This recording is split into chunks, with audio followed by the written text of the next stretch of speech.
Jorge, cuando puedas, poneme como anfitriona también. Excelente, ahí va. No... Ahí va.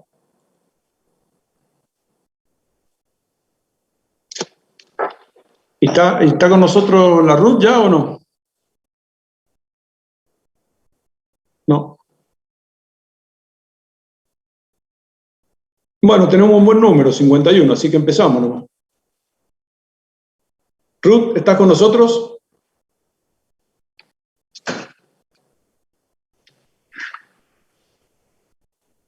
Bien, supongo que estamos todos conectados en esta nueva modalidad. Uno queda un poco ciego ante la... Jorge, yo estoy acá, cualquier cosa, no voy a activar la cámara ni el micrófono por un rato hasta que todos se vayan para el Zoom, ¿sí?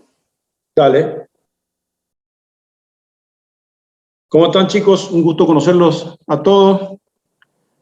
Vamos a empezar entonces con este desafío de meterlos en esta nueva disciplina.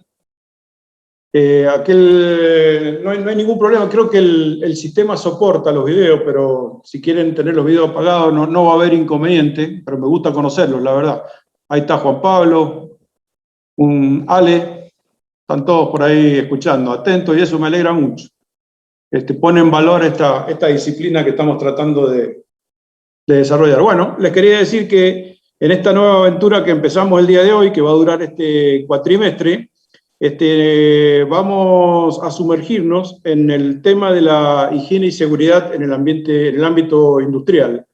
Ustedes, sí, higiene, seguridad y medio ambiente. Ustedes son prácticamente ya colegas que están a punto de recibirse.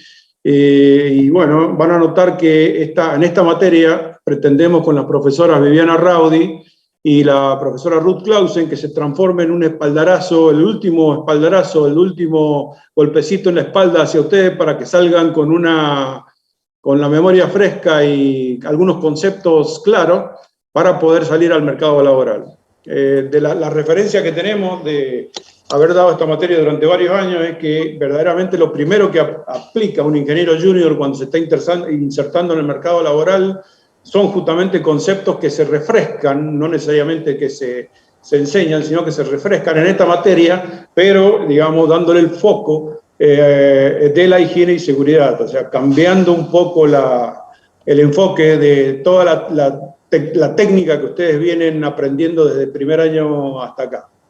Les decía que los participantes somos yo, ingeniero Jorge Norrito, ingeniero civil, con la especialidad de higiene y seguridad. La profesora... Hola Jorge, acá estoy. La ingeniera Ruth Clausen,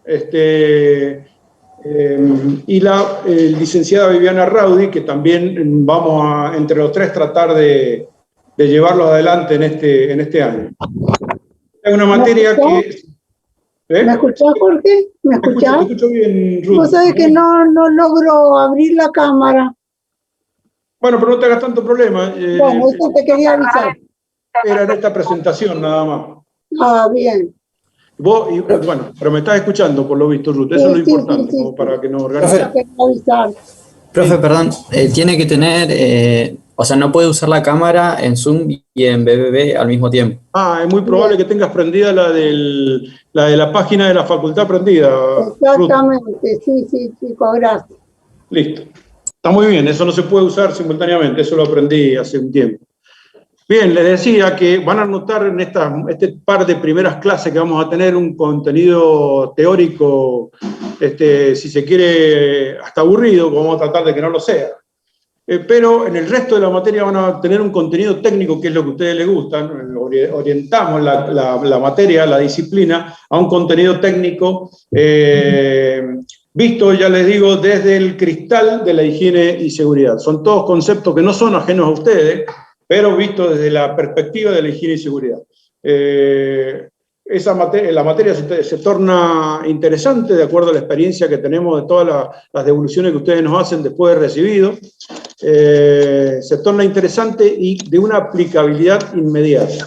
Aquel que me pueda seguir, que pueda estar las clases con nosotros, que nos pueda seguir, va a tener la ventaja de justamente esa, de tener fresco el concepto. Ustedes recuerden que en el proceso de adquisición de conocimiento hay dos mecanismos fundamentales que son el inicio de la adquisición, que es la repetición y la resencia. O uno repite mucho las cosas o hace poco que la ha escuchado. Es la mejor forma de acordarse. Después viene la práctica, evidentemente. Entonces, en función de eso, como están tan próximos a recibirse, está muy bueno que nos escuchen y escuchen los conceptos que vamos a vertir aquí.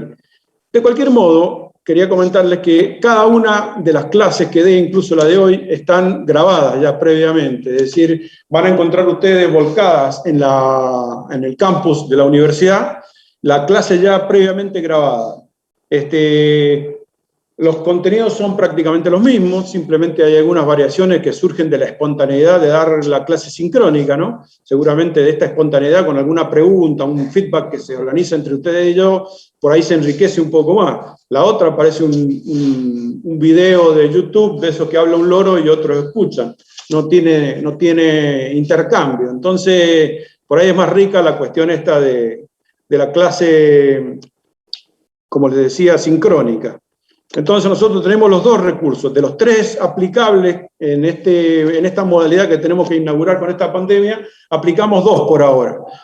Nosotros, el primer recurso es la presencialidad, por ahora no lo vamos a aplicar porque no estamos autorizados. El segundo es la clase virtual sincrónica, que es lo que estamos en este momento elaborando. Y el tercero es la presentación de material asincrónico, que es justamente el contenido de cada unidad temática subido en dos formatos, un formato de video de la clase de hoy y un formato de PowerPoint pasado a PDF, es decir, solamente las diapositivas, con las notas de explicación debajo de cada una de las diapositivas. ¿Se comprende? Es decir que, en principio, información para preparar la materia no les va a faltar. Evidentemente, esa información en muchos casos va a estar incompleta si no la completan con la bibliografía correspondiente. Siempre somos profesores de la vieja escuela, es decir, que nosotros vamos a tratar de que ustedes completen la parte que les interesó, la parte en la cual estén deficientes con información de fuera de la cátedra. Eso colabora incluso en enriquecer este procedimiento. Pero, no obstante, quiero decirles, para darles la tranquilidad, que en general, dada nuestra exigencia, el material que van a encontrar generado por nosotros es el material que se les va a solicitar. Cualquier otro material aparte será objeto de discusión, conversaremos sobre ello e intercambiaremos información. Bueno, la metodología, hablemos un poco de la metodología de trabajo que vamos a tener este año. En principio, se va a tratar de, como les digo, las clases sincrónicas. Paralelamente, la licenciada Raudi les va a explicar enseguida que vamos a ir organizando un trabajo, una presentación de cada uno de ustedes. Es requisito fundamental, ya que no podemos tomar lista ni utilizar otros recursos para presionarlo a ustedes para que nos escuchen.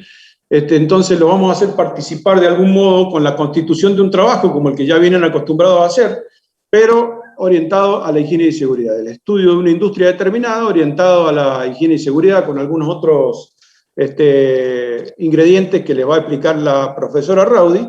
Ese trabajo, no sé si querés, Vivi, empezar ahora, si lo vamos a organizar desde los primeros días o esperaremos que los contenidos estén un poco más desarrollados. Yo creo que por ahí lo podemos hacer mañana para que no sea tanta información junta, para que vayamos probando algunas cosas, no hay ningún problema. En líneas generales es un trabajo integral que tienen que hacer, que probablemente lo vamos a hacer como hemos empezado bien a tiempo este año, lo vamos a hacer por grupos de 4, se les va a asignar un tema. Y lo van a tratar de hacer de 4, entonces lo van a ir desarrollando a medida que se vayan desarrollando también los temas teóricos, ¿sí? Pero creo que para profundizar, podemos profundizar mañana para que no se haga tanta información junta, me parece, ¿o? No hay ningún problema. Me parece excelente, Vivi. La profesora Clausen seguramente va a cerrar todo este broche este año con algunos cuestiones de medio ambiente. Muchos de ustedes somos conscientes de que como materia electiva han elegido medio ambiente. No sé si alguno me lo puede confirmar ahora, pero sé que en la carrera tienen una materia referida al medio ambiente. ¿Puede ser? Profe. Bien, entonces lo que haremos nosotros con medio ambiente es, bueno, establecer la mecánica de trabajo, como van a ver ustedes que tratamos de que sea toda la mecánica de estudio, la comprensión de nuestra disciplina con una mecánica de pensamiento. Vamos a aplicarla también a la higiene y seguridad. Será que ya veremos a la gente que ya haya cursado y aprobado esa materia, evidentemente no le vamos a andar preguntando de medio ambiente, ya veremos cómo resolvemos la cuestión. Estamos en pleno desarrollo. Ruth, ¿querés decir algo? Sí, la diferencia que van a notar entre lo que les puede enseñar en esta materia y lo que les han enseñado en gestión ambiental es que esta está directamente aplicada a lo que es un ambiente laboral, y lo que voy a buscar es que tengan claro cuáles son las diferencias. En cambio, en gestión ambiental lo hemos abordado la gestión netamente, cuáles son los pasos que hay que seguir para cada una de las acciones a ejecutar, y desde el punto de vista de la comunidad, esto es desde el punto de vista laboral. Está muy bien, Ruth. Bueno, ¿qué más le puedo decir? A ver háganme acordar si me estoy olvidando de algo. Yo les voy a decir una cosita más, si puede ser, Jorge, hasta que enseguida vamos a probar, en un ratito, vamos a probar el sistema de asistencia que tiene el aula virtual. Para eso lo que les pido es que tengan abierta el tema del aula virtual y vayan a asistencia. Y ahí en un ratito les voy a pedir que certifiquen su asistencia, ¿sí? La voy a habilitar por muy poquito tiempo para que solamente los que están presentes lo hagan. Como dijo el profesor, como no estamos seguros si tienen la cámara prendida y ustedes están viendo y atentos a lo que se está diciendo, o si la tienen apagada y no están, es orientativa esta asistencia, ¿sí? Realmente la regularidad, como les dijo el profesor, va a ser considerada a medida que vayan presentando los trabajos en tiempo y forma, que es la única forma que se va a hacer.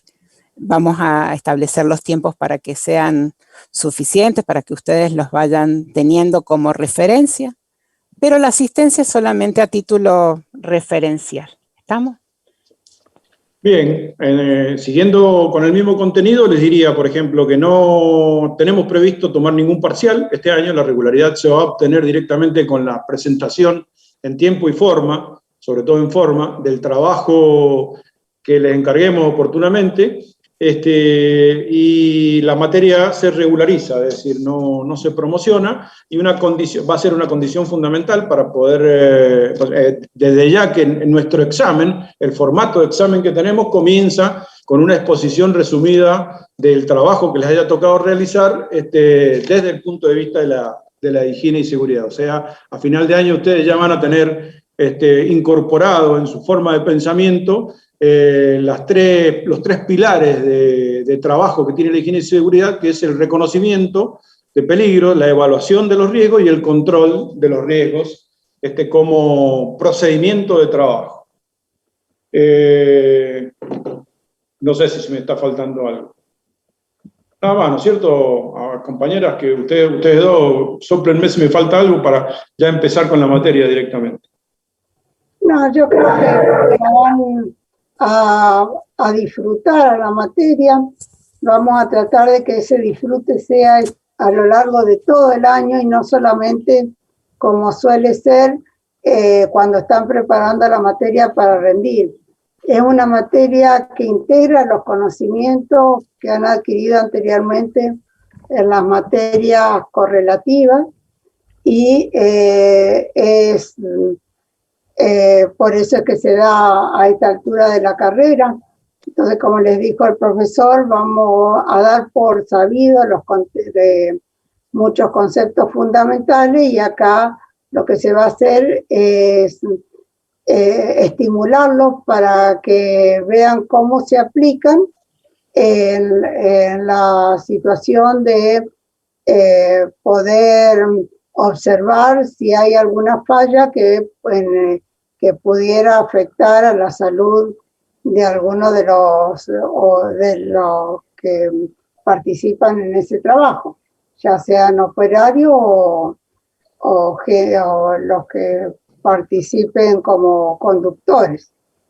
Entonces, en vez de lo que habíamos pensado es que este trabajo que les comentó la profesora Raudy que van a hacer, lo vayan haciendo desde el principio de año con cada uno de los temas que se vayan tocando, para que lo vayan aplicando y en la medida que nos sea posible, darle la oportunidad de que lo hagan sobre el trabajo que están preparando para finalizar su carrera, de modo tal que les vaya sirviendo para hacer una parte de ese trabajo final y poder hacer la integración. Eso sería.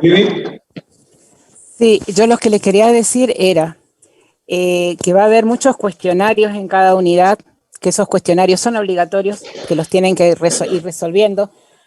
Por el momento solamente está habilitada la unidad 1, a medida que vayamos avanzando se van a ir habilitando las otras secciones.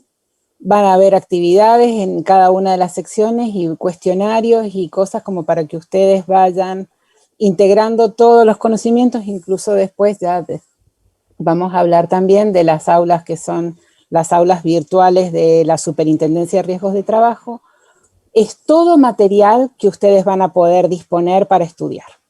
Entonces, como que hay mucho material, vamos a tener mucho tiempo, ustedes le tienen que dedicar tiempo a la materia para no llegar ahorcados. Y si en este momento pueden entrar y registrar la asistencia, vamos a hacer una primera prueba a ver cómo funciona el tema, a ver si están habilitados o no.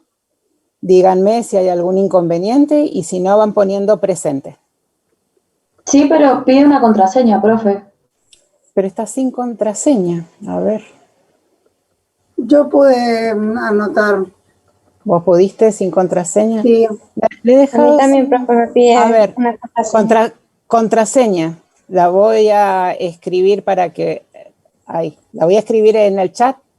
9GCS6K. Profe, discúlpeme, ¿dónde deberíamos ingresar? En asistencia. Al principio, donde dice asistencia 2021. Minimiza el Zoom y metete de vuelta en BBB. En el en el aula abierta, no en el BBB. Y la contraseña es esa que yo escribí en el chat. Yo probé la contraseña y dice que ha caducado. Caramba, Sí, profe, qué igual. contrariedad. Profe, a mí no me sale el enlace de asistencia. Justamente estamos en periodo de prueba, así que justamente aprovechemos todo esto para... Sale exactamente la misma contraseña.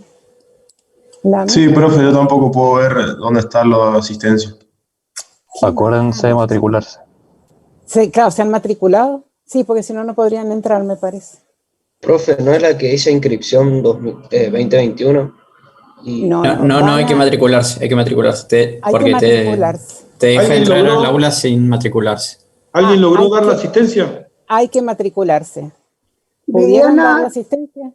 A mí me sale, pero me pide la contraseña. Esa contraseña que escribí, ¿no les dio? No, dice que está caducada. Porque estamos en tiempo, en forma, estamos en todo. Viviana, la asistencia que yo marqué, ¿la podés ver? ¿Para qué estoy? Es que vos no estás como alumna, estás como profesor. Y estoy viendo el listado de... Pero lo mismo la tomó. ¿O no? Está todo en orden, chicos. Bueno, no importa, de todas maneras no se preocupen, que como ya les dije recién... No, y ¿saben qué? La actualizo y me da la misma contraseña, así que es esa que les escribí. Bueno. ¿Y no puede ponerle una contraseña personalizada a usted? Sí, es lo que estoy tratando de ver, a ver si le puedo cambiar las condiciones. Bueno, fíjate, Vivi, empecemos. ¿Te parece? Disculpe, yo tengo una consulta. Ahí está. A ver ahí que le cambié las condiciones y si no damos ahora. Sol, ¿era la que quería consultar algo? Yo, Agustina. Agustina. Estaba viendo las condiciones de alumno libre. ¿El trabajo que acá menciona en alumno libre es el mismo que hacemos durante el cursado de forma regular o es otro totalmente distinto de la monografía? Para nosotros son todos libres. La única diferencia que vamos a hacer es que en el cursado se puede hacer en grupo y que si queda libre hay que hacerlo en forma individual. Ahí está. Claro, pero el trabajo que hacemos durante el cursado es el mismo que se menciona acá en los requisitos. Bien. Sí. Fíjense a ver si ahí mejoró el tema de la asistencia. ¿Con la misma contraseña que estaba antes o con una nueva? Sin necesidad de contraseña lo puse. Pide contraseña de nuevo. Bueno, lo vamos a dejar y lo vamos a intentar mañana. No se preocupen, no hay problema.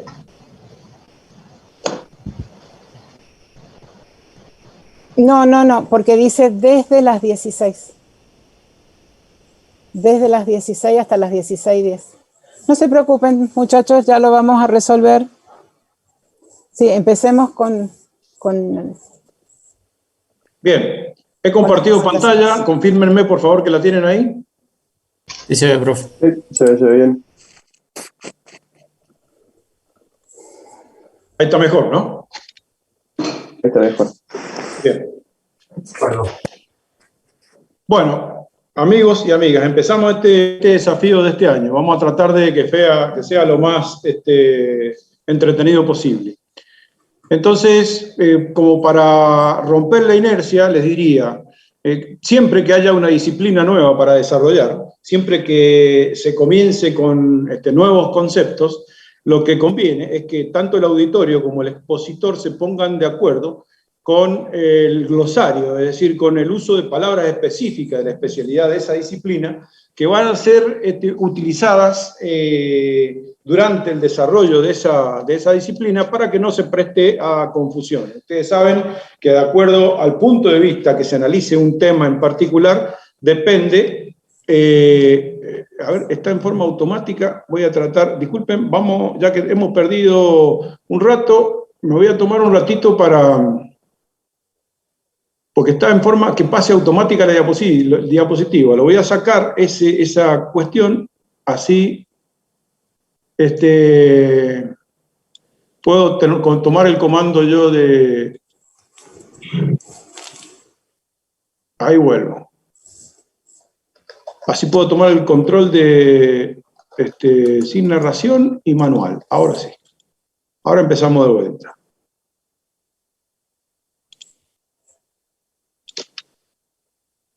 Decíamos que estábamos acá, compartir. ¿Me confirman de vuelta si estoy compartiendo efectivamente? Sí. Bien. Sí. Decíamos entonces que necesitamos entonces como primera medida para sentirnos seguros y poder comunicarnos bien con ustedes, establecer reglas de juego y fundamentalmente una jerga con la cual podamos comunicarnos sin que haya dudas de a qué me estoy refiriendo. Ustedes saben que la misma palabra aplicada a distintas disciplinas puede tener sutiles diferencias que no nos interesa que se presten para confusiones. Normalmente todas las unidades temáticas ustedes las van a tener presentadas así como las están viendo ahora. Si ven la unidad anterior, acá, acá abajo a la derecha, ustedes van a detectar que hay una parte donde sale en video, en algunas diapositivas va a salir el video mío hablando, no tiene mucho sentido, era para que no se sientan tan solos escuchando a un tipo hablar, sino para que vieran algún movimiento. Entonces la historia arranca le diría, con establecer la mecánica de trabajo. Van a encontrar en toda la diapositiva esto. Lo primero, una carátula en la cual se refiere qué es lo que vamos a ver en ese tema en particular. Y lo segundo es resumen de los objetivos y el contenido de la unidad. Fundamentalmente les debo decir, no se los voy a repetir en toda la clase esto, pero fundamentalmente es lo que perseguimos con estos objetivos, fundamentalmente es la de formar observadores de fallo. Es decir, ustedes tienen un entrenamiento técnico muy elaborado, muy profundo, aunque no lo perciban ahora internamente, dentro de sus cerebros ya están acomodados de una manera, de una forma de pensamiento de la ingeniería, que van a ir notándola luego de que se reciban con el transcurso del tiempo, van a notar cuán eficiente ha sido ese procedimiento. Pero a ustedes les falta entonces, dentro de esa formación técnica general, orientar ciertos puntos de vista, por ejemplo, en nuestra disciplina que es la de la higiene y seguridad. Y acá nuestro objetivo fundamental es la de formar observadores de fallo, es decir, gente entrenada para poder observar una situación en particular y poder detectar peligros y poder evaluar riesgos. No están, estas palabras que he elegido para definir esto no son casuales, son palabras estrictamente elegidas, y a continuación, dentro de un par de diapositivas, se van a dar cuenta por qué estoy diferenciando la palabra peligro de la palabra riesgo. Eso ya en ustedes tienen que ir encendiendo las alertas. ¿Qué pretendemos en general? Promover el desarrollo del juicio crítico para evaluar situaciones. Evidentemente, somos conscientes desde la cátedra y somos conscientes desde la ingeniería en general que cualquier situación evaluada por distintos individuos tiene distintos resultados. ¿Por qué? Porque cada individuo tiene una formación cultural distinta, tiene una formación de historia de vida distinta y experiencias personales distintas. Entonces, la misma situación, exactamente la misma situación, puede ser evaluada por distintos individuos con distintos grados de peligrosidad, si ustedes quieren, para ir introduciéndolo en términos que ya voy a elaborar. Entonces, la idea es tratar de uniformar esa cuestión, darle más o menos, generar una franja gris intermedia en la que todos podamos ponernos de acuerdo y poder generar la empatía suficiente como dirigentes de una empresa en el futuro, generar la empatía con los peligros que está corriendo el personal a cargo nuestro, ¿no? Fundamentalmente de eso se trata. Entonces, como tercer punto, el objetivo es retomar una serie de conocimientos básicos que permitan reconocer peligro. Por ejemplo, ustedes tienen una gran formación respecto a la utilización de recipientes a presión. Saben perfectamente que los peligros que representa un recipiente a presión pueden ser tanto la presión del contenido como la calidad físico-química del contenido. Es decir, que muchas veces los recipientes a presión están trabajando a presiones tan altas que pueden ser una bomba, o muchas veces tienen un contenido tan peligroso en sí mismo que pueden ser una pérdida, un accidente. Eso puede ser altísimamente peligroso para comunidades enteras.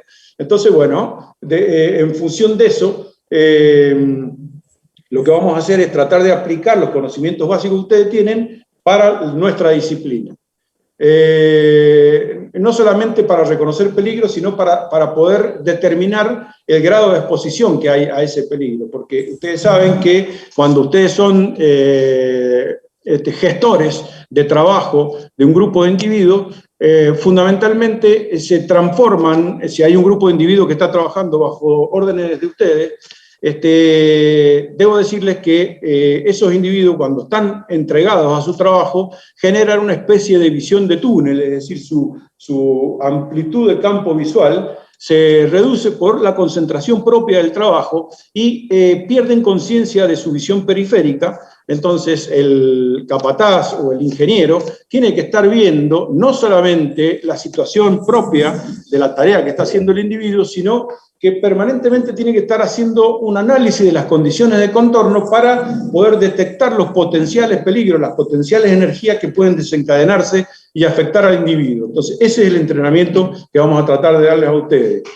Y que tomen conciencia de una vez por todas que la gestión de los riesgos, en sus 4 facetas fundamentales, es una responsabilidad de la ingeniería. Es decir, desde la ingeniería tenemos que generar la voluntad de gestionar los riesgos, de alguna forma de minimizar el impacto que un peligro desencadenado puede tener sobre la salud de una persona.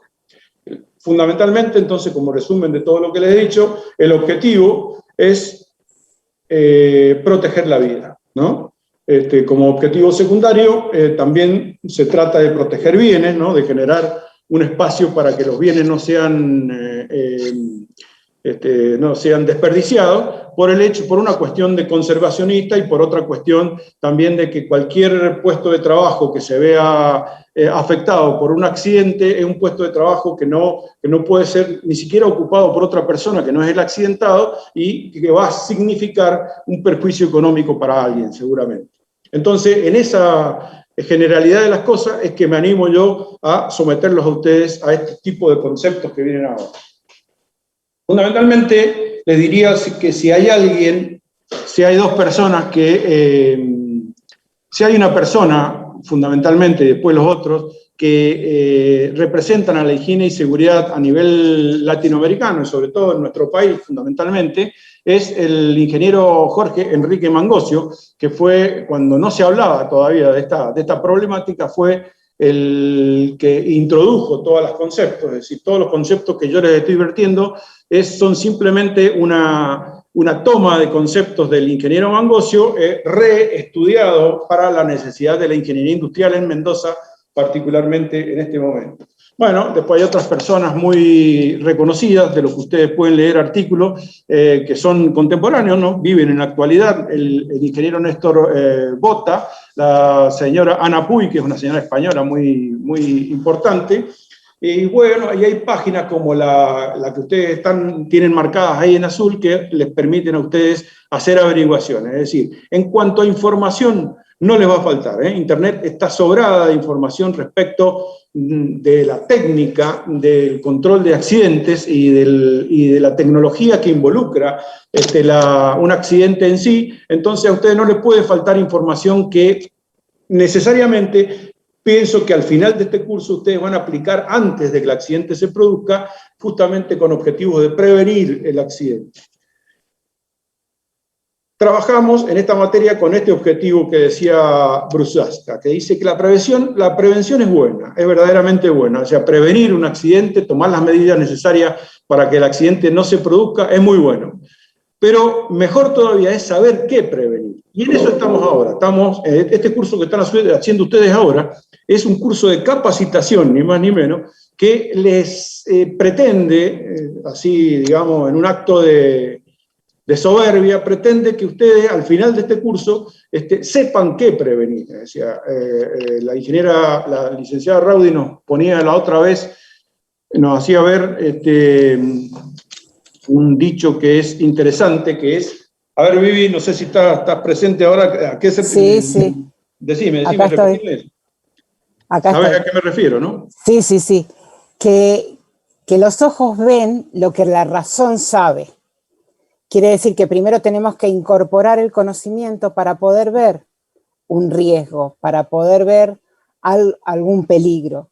Si nuestra mente no lo ha adquirido ese razonamiento previamente, es muy fácil que nos pase un elefante rosado por enfrente y nosotros no lo veamos como un riesgo. A eso se refiere el profesor.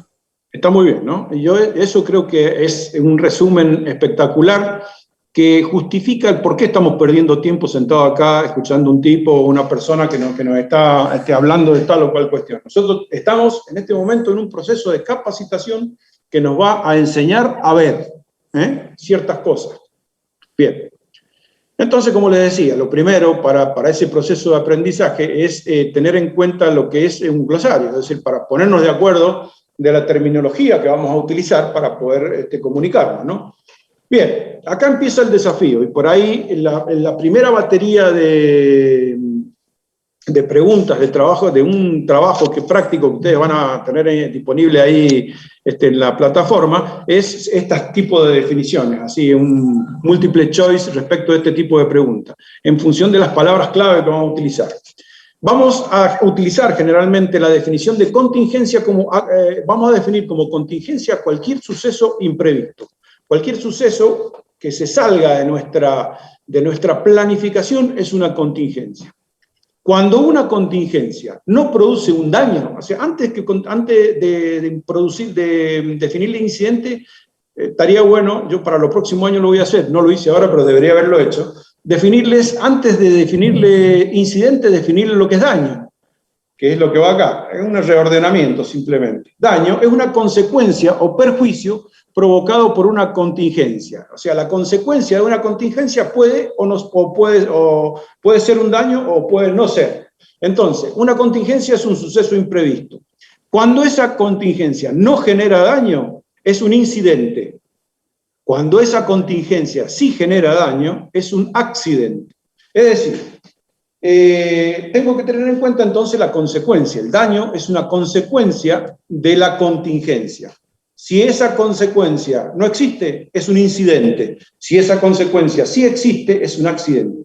Noten ustedes que en la definición de incidente y accidente, el único que está basado en una ley determinada, el único que tiene una justificación legal, un marco teórico, es la definición de accidente. Y eso no es casual. Fíjense que el incidente no tiene ningún respaldo en cuanto a definiciones legales. Y eso no es casual. ¿Por qué razón? Porque nuestra ley nacional no contempla al incidente como una definición digamos, aprobadas, solamente contempla nuestra ley nacional la definición de accidente.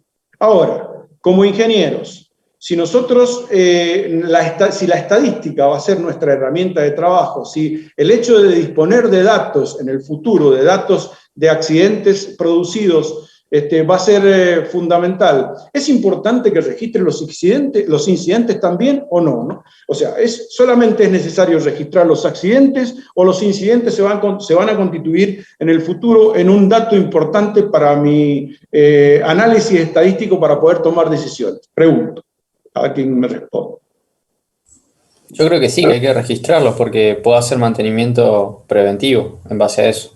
Absolutamente. Esto tiene mucho que ver con el concepto de mantenimiento preventivo y mantenimiento correctivo que ustedes vienen viendo de otras especialidades. Esto tiene muchísimo que ver en esto, pero acá estamos hablando de la salud o la vida de las personas, no la salud de una máquina, quiero decir, entre comillas, la palabra salud. Acá valen las generales de la ley, pero contemplando de que en este caso se trata de personas. Bien, entonces, como generalidad, ustedes entonces ven tres definiciones acá, queda clara la definición de contingencia, queda clara la definición de incidente y queda clara la definición de accidente. Ahora, la definición de incidente no es oficial, es algo que yo agrego porque nosotros somos ingenieros y necesitamos entonces no perder los datos que se nos dan y poder de alguna manera compilarlo para que nos sirvan de referencia para poder tomar decisiones en el futuro. ¿Quedó claro? Sí, profe. Sí, perfecto. Sí, profe. Perfecto. Excelente.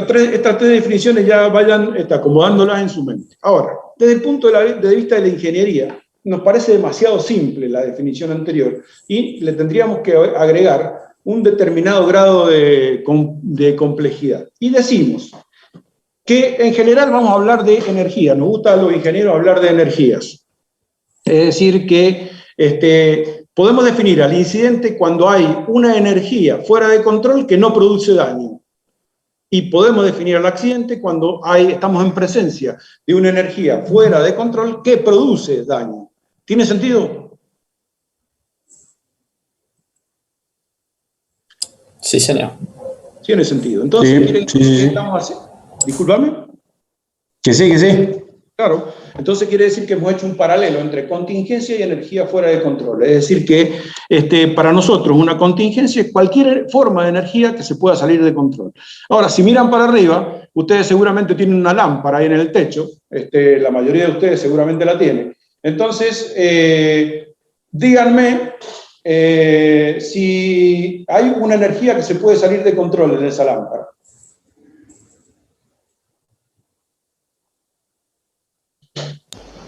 Y yo creo que depende como en qué medida yo mido o sea, qué probabilidad hay que se salga de control. Está muy bien, pero quiero decir... Si yo le meto mano me puedo electrocutar, pero en principio yo la veo y la lámpara está bien y no hay problema. Excelente, Nicolás. Está muy bien el razonamiento. Era Nicolás el que hablaba, ¿no?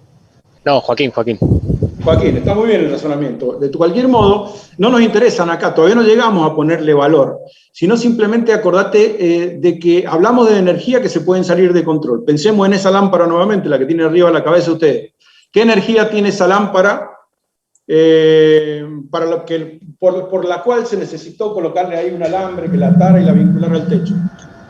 Si no, potencial gravitatorio. Eléctrica.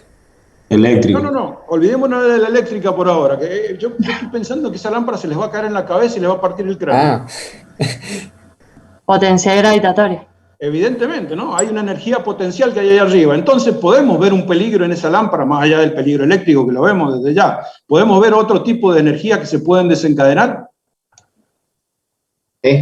Sí, claro que sí. Es la energía fundamental, la más simple de todas, la energía potencial. Entonces, ahí es donde les estoy empezando a enseñar a ustedes que tienen que ver con otros ojos la cuestión. Entonces, si nosotros pensamos en formas de energía que se pueden desencadenar y generar alguna cuestión, un accidente fundamentalmente, tenemos que pensar desde las formas más básicas de energía. De ahí en más pueden pensar en todas. Energía potencial, energía calórica, energía eléctrica, energía de radiación. Pueden pensar en cualquier forma de energía que debido al primer principio de la termodinámica, ustedes saben perfectamente que pueden transformarse una en otra. ¿Por qué me va a romper la cabeza la lámpara a mí? ¿Por la energía potencial? No, por una transformación de la energía potencial a energía cinética que va a hacer alcanzar al aparato que pesa 1,5 kilos una velocidad tal que me va, compromete el estado de mi cráneo. ¿Está claro? ¿Quedó claro cómo es el razonamiento? Sí, profe, clarísimo. Bien. Entonces, eso es lo que estoy tratando de enseñarles a ustedes.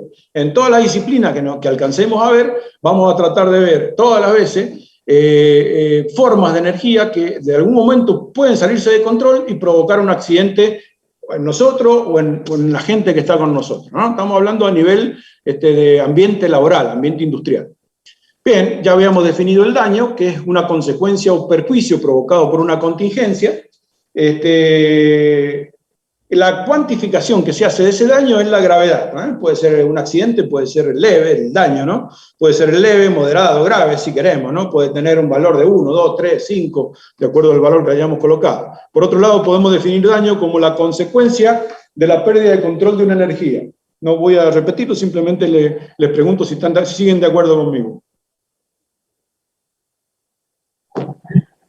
Bueno, y ahora sí, entremos en carrera, digamos, empecemos en la lucha. Vamos a definir peligro. Les voy anticipando un poco la película, les voy a spoilear qué persigo acá. Persigo enseñarles a ustedes que existe una diferencia fundamental entre la definición de la palabra peligro y la definición de la palabra riesgo. Esa diferencia surge de una problemática de traducciones de libros que venían del inglés, que fueron los que primero desarrollaron esta disciplina de la higiene y seguridad. Entonces, medio que se confundieron los términos y ahí quedó. Entonces, de aquí en más, nunca más lo voy a repetir, pero de aquí en más, sí, lo voy a repetir seguramente, pero quiero decir, de aquí en más, si bien ustedes van a aprender que existe una garrafal diferencia entre el concepto de peligro y el concepto de riesgo, no me voy a enojar, es más, yo voy a utilizarlas como sinónimo. ¿Está claro la regla que les establezco? O sea, no me va a importar cuando ustedes usen indiscriminadamente la palabra peligro y riesgo, pero cuando yo les llame la atención y les pregunte específicamente, ¿eso es un peligro o un riesgo? Ustedes específicamente van a saber para dónde ir con la línea de pensamiento, de modo de poder determinar la verdadera definición. ¿Está claro? Yo sí, yo me opongo. Yo se lo voy a corregir. Adelante. Peligro es un peligro, riesgo es un riesgo. Así que yo, como soy la que voy a ser encargada de corregir el trabajo, yo sí los vamos a diferenciar para llevarlos por el caminito correcto. Excelente, me parece muy bien, Vivi, pero de todas maneras, en el lenguaje coloquial, es lo que trataba de decir, en el lenguaje coloquial, totalmente de acuerdo. Van a ver ustedes muchos videos de internet en donde se utiliza indiscriminadamente, incluso ustedes habrán visto los cartelitos que hay en los tableros de electricidad que dice riesgo eléctrico. ¿Recuerdan? ¿Tienen presente eso? Ese riesgo eléctrico en realidad no debería existir, es peligro eléctrico en realidad, es una potencialidad. El riesgo solo se pone cuando se le puede dar un valor. Y nosotros en un tablero no sabemos qué valor de riesgo tiene. ¿Ven? Bueno, ahora vamos a llegar a eso. Peligro. Vamos a hablar de un par de definiciones de peligro para que nos pongamos de acuerdo. Entonces, es toda fuente de riesgo, eso es una anticipación, digamos, que van a entenderla en 2 o 3 diapositivas más. Es toda fuente capaz de producir un daño, eso se entiende que es lo que es un peligro, es toda energía que puede descontrolarse y generar un daño, o es toda contingencia que puede producir un accidente o un incidente. En general, lo vamos a tomar desde el punto de vista de la ingeniería, que peligro es toda energía que puede, fíjense que la palabra puede está puesta a propósito acá, es toda energía que puede desencadenarse y producir un daño. En función de todas estas definiciones que les he dado yo, les pregunto a ustedes, ¿la palabra peligro, como la he definido yo, es un concepto subjetivo o un concepto objetivo? O, dicho de otra manera, ¿es un concepto, sí, está bien, objetivo o subjetivo? A ver si comprenden el concepto de lo que estoy tratando de definir. Yo les dije que la percepción de un peligro podía ser distinta de una persona a otra en cuanto al peligro en sí. ¿Es subjetivo u objetivo la percepción? Es subjetivo. Absolutamente, ¿no? Cuando hablamos de peligro, hablamos algo de que no tiene un número determinado. Volvamos al ejemplo de la lámpara. La lámpara, si estuviera regularmente atada, representaría un peligro. El hecho de que esté solamente, aunque esté bien atada, ya es un peligro. Eso quiero llamarle la atención. ¿Por qué es un peligro? Porque potencialmente puede pasar que en un temblor se corte el alambre que la sostiene y se nos venga encima. Entonces, peligro es eso, justamente, una conceptualización, una representación subjetiva de una energía que puede desencadenarse y generar un daño. ¿Queda claro? Creo que sí. Bien. Sí, profe. Entonces, los entes que producen el peligro son relativos. ¿Por qué razón digo que son relativos? Bueno, pensemos en el mar. El mar, evidentemente, el mar como ente en general, el mar tiene muchos peligros, ¿no? Cualquiera diría, ¿cómo me voy a meter en un barco con una cascarita que flota en este mar? Evidentemente tiene muchos peligros, pero el mar es fuente de muchísimas soluciones para el ser humano, desde la necesidad de comida, la cantidad de beneficios que genera el mar hace que, no obstante la existencia del peligro que representa, el hombre haya necesitado generar situaciones para poder utilizar al mar como un recurso. Esto nos va a pasar en todas las disciplinas de la higiene y seguridad. Entonces, ¿por qué? Porque uno se diría, ¿y por qué voy a decirle a una persona que trabaja a mi cargo que se suba a una antena de 40 metros de altura y me haga una conexión de un rack? Y porque alguien tiene que hacerlo. Esa sería la respuesta lógica. Alguien tiene que hacerlo. Entonces, pero hay mucho peligro. Sí, hay mucho peligro. ¿Hay peligro? Sí, hay peligro. Pero alguien tiene que hacerlo. Entonces, ¿cuál es la tarea mía? Que ese peligro, de alguna manera, con algunos recursos de ingeniería o recursos administrativos, yo los transforme o disminuya el impacto negativo que pueden tener respecto al daño que pueden provocar.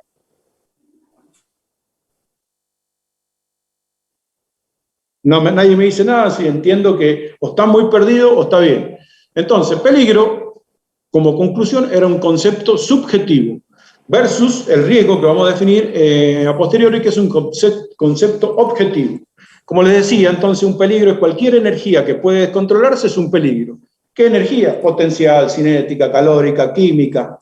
¿Cómo se opone el ser humano a ese peligro? Y se opone presentando, por ejemplo, con vulnerabilidad, un concepto muy propio del medio ambiente, la vulnerabilidad, o sea, somos más o menos vulnerables a un peligro determinado, y con un grado de resistencia. También se puede definir la vulnerabilidad como el mayor o menor grado de resistencia que tiene uno para enfrentar un peligro determinado. También se enfrenta con el grado de exposición, es decir, disminuyendo el grado de exposición, de algún modo voy a disminuir el peligro, es el que estoy expuesto, las medidas de control que pueda aplicar yo y el grado de redundancia de dichas medidas de control. Ustedes siempre tienen que recordar que cada vez que tomen una medida de control para controlar un peligro determinado, no basta con eso. Y siempre tienen que tomar varias medidas de control redundantes entre sí. El clásico ejemplo que tienen es el del tablero eléctrico, un tablero eléctrico que tiene, por ejemplo, disyuntor y puesta a tierra. Entonces yo les podría decir, ¿la puesta a tierra protege la vida del ser humano? Sí, la protege.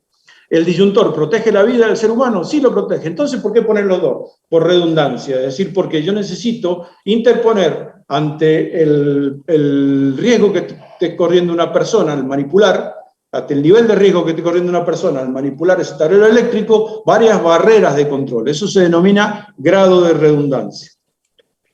Bien, en cuanto al daño, no tengo mucho que aclararles porque es una palabra que solamente se autodefine, digamos, en cuanto a los daños que se pueden producir, bueno, son lesiones, cortes, golpes, quemaduras. Estas lesiones las podemos clasificar leves, graves, gravísimas, e incluso no podemos quedarnos con que las lesiones sean solamente físicas, sino que también pueden ser mentales, es decir, puede haber consecuencias mentales a un accidente determinado, ¿no? Ustedes lo están viendo ahora con las Olimpiadas, las personas que vienen de un accidente determinado, ese gimnasta que se quebró en las Olimpiadas de Río con quebradura expuesta de tibia y peroné en la Olimpiada pasada, es un tipo que rindió mucho menos en la actualidad, en esta Olimpiada de ahora, que compitió hoy en la mañana, rindió muchísimo menos, porque evidentemente más allá de la lesión física, hay perturbaciones psicológicas que conservaba. También, más allá de lesiones, podemos hablar dentro de los daños de enfermedades profesionales. Estas enfermedades profesionales, seguramente vamos a volver sobre el concepto muchas veces, pero son aquellas enfermedades que se producen como consecuencia de un ambiente laboral no controlado, un ambiente laboral que no tuvo, estar expuesto a un ambiente laboral, por ejemplo, a agentes físicos o químicos que a mediano, a largo plazo, se manifiestan en una patología perjudicial para la persona.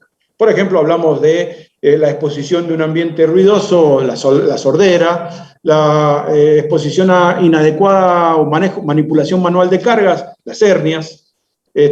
Por ejemplo, si hablamos de bipedestación prolongada, muchos trabajos en la industria requieren operarios que estén parados mucho tiempo delante de una máquina, varices, la ceguera por problemas, por ejemplo, soldadura o la pérdida de la condición visual, insuficiencia respiratoria cuando están sometidos a ambiente con algún contaminante químico o un particulado que no sea químico, o sea, que sea inerte pero que produzca perjuicios a los pulmones. Y otra forma de ver el daño es en cuanto a impacto ambiental. El impacto ambiental es todo el efecto que producen las actividades humanas dentro de la estructura o funcionamiento de un ecosistema. Por ejemplo, generación de escombros, ruido, destrucción de la flora, disminución de espacios naturales, daño a la propiedad, etcétera, etcétera. Voy a parar acá y les voy a preguntar si me han seguido hasta acá. Profe, yo tengo una consulta acerca de daño. Nosotros nos referimos como una consecuencia de contingencia y es netamente humana lo que le quería consultar, porque nos referimos tanto a daño físico como psicológico, claro. Pero podría ser un daño económico o material está también. Muy bien. Está muy bien. Vos sabés que esa que planteás vos, ¿quién es el que habló? Que no te vi porque no veo a nadie. Yo, Matías. Bueno, Matías, sí. Vos sabés que incluso eso es un objeto de discusión en los libros, porque es la consideración de que si yo debo considerar a los daños económicos como parte del daño. Y hay dos escuelas. Una fundamentalmente, que es a la cual ascribe nuestra ley, que es considerar exclusivamente el daño físico a la persona, sin consideración en absoluto del daño económico. Y hay otra escuela dentro de la filosofía que se inaugura dentro de este estudio, en la que consideran, no sin estar muy errado, consideran que cualquier perjuicio económico a un puesto de trabajo, como yo te decía al principio, significa a la larga un perjuicio para los mismos trabajadores por la pérdida del recurso económico que le da fuente laboral a la gente. De cualquier modo, entonces, nosotros tenemos que tomar una línea. Nuestra línea la vamos a tomar en función de lo que dice nuestra ley. Nuestra ley indica que nosotros no debemos considerar al perjuicio económico como parte de nuestra ecuación de peligros. Sí debemos, de daño, ¿no? sí debemos considerar a las lesiones o enfermedades profesionales que se generan. ¿Está claro? Pero esa es una postura que adoptamos como cátedra y no significa que no sea objeto de discusión. O sea, vos intelectualmente harás tu razonamiento de esto que te estoy diciendo y llegarás a una conclusión en el futuro. Internamente, debo decirte, personalmente considero que es importante la consideración del perjuicio económico, porque muchas veces se ven perjuicio económico que no significa que el propietario de la empresa esté perdiendo plata exclusivamente. Sí, sí significa eso. Pero además la pérdida de un puesto de trabajo por un accidente, una explosión, un incendio, significa muchos puestos de trabajo menos con lo que significa eso para nuestro país, ¿está claro? Entonces indirectamente está trayendo problemas sociales que se van a ver en el futuro. Pero bueno, nosotros vamos a adoptar la postura del daño físico, psicológico, físico en general, ¿está claro?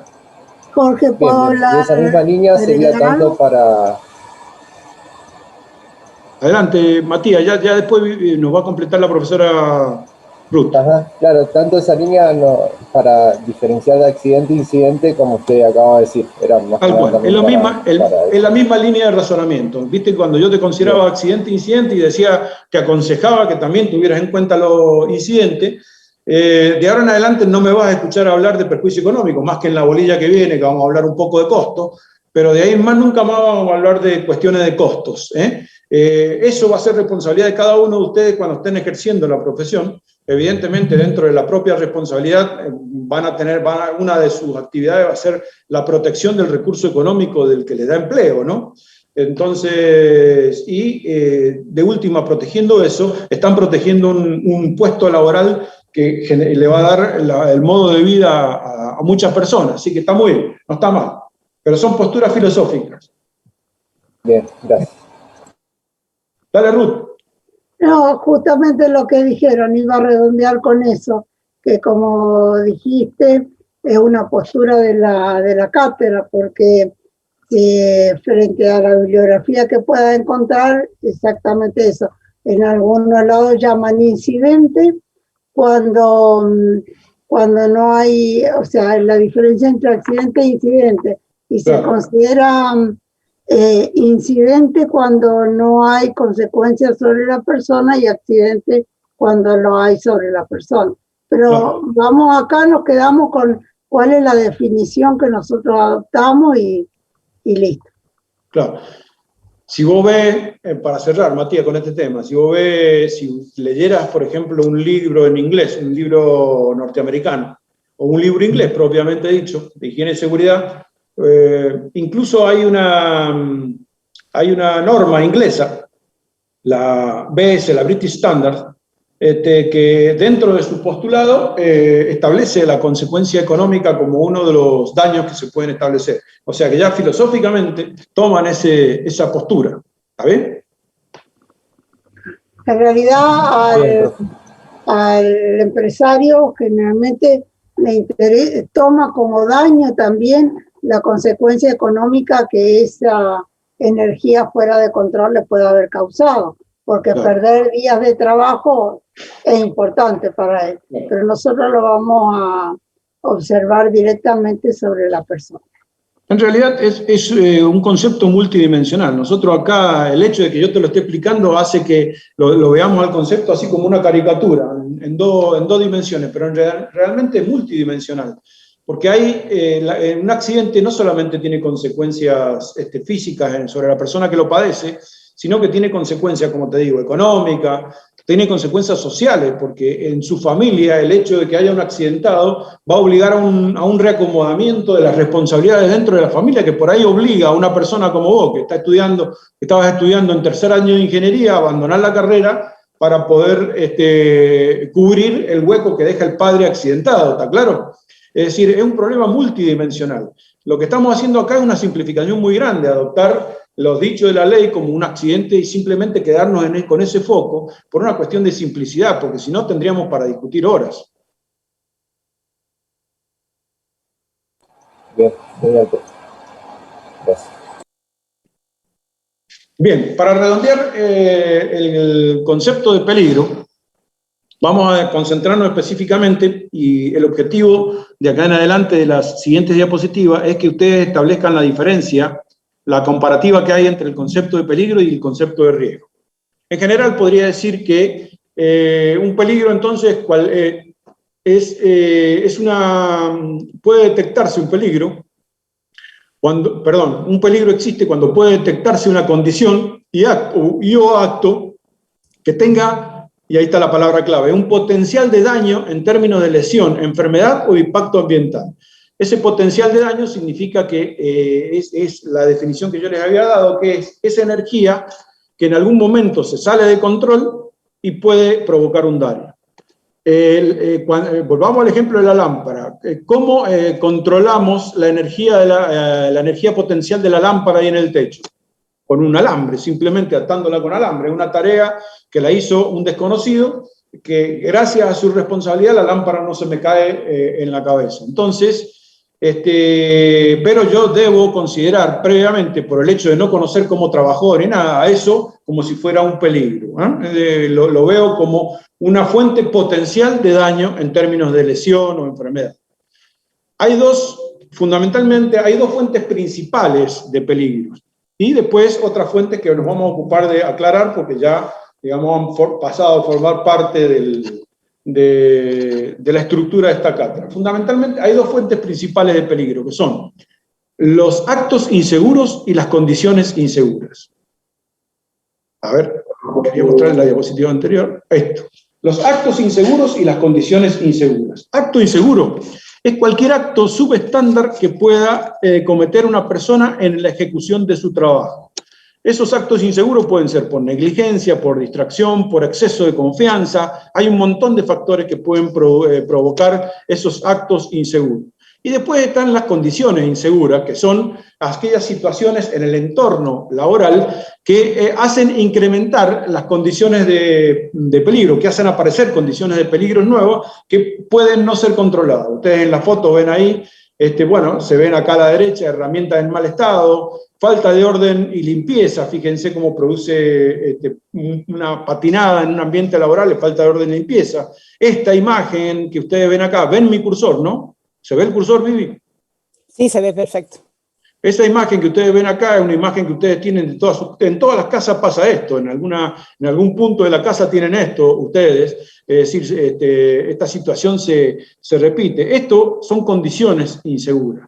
Si nosotros analizamos nuevamente los actos inseguros, podríamos decir que entre el 90 y el 95% de todos los accidentes que se producen en la historia de la humanidad son por actos inseguros.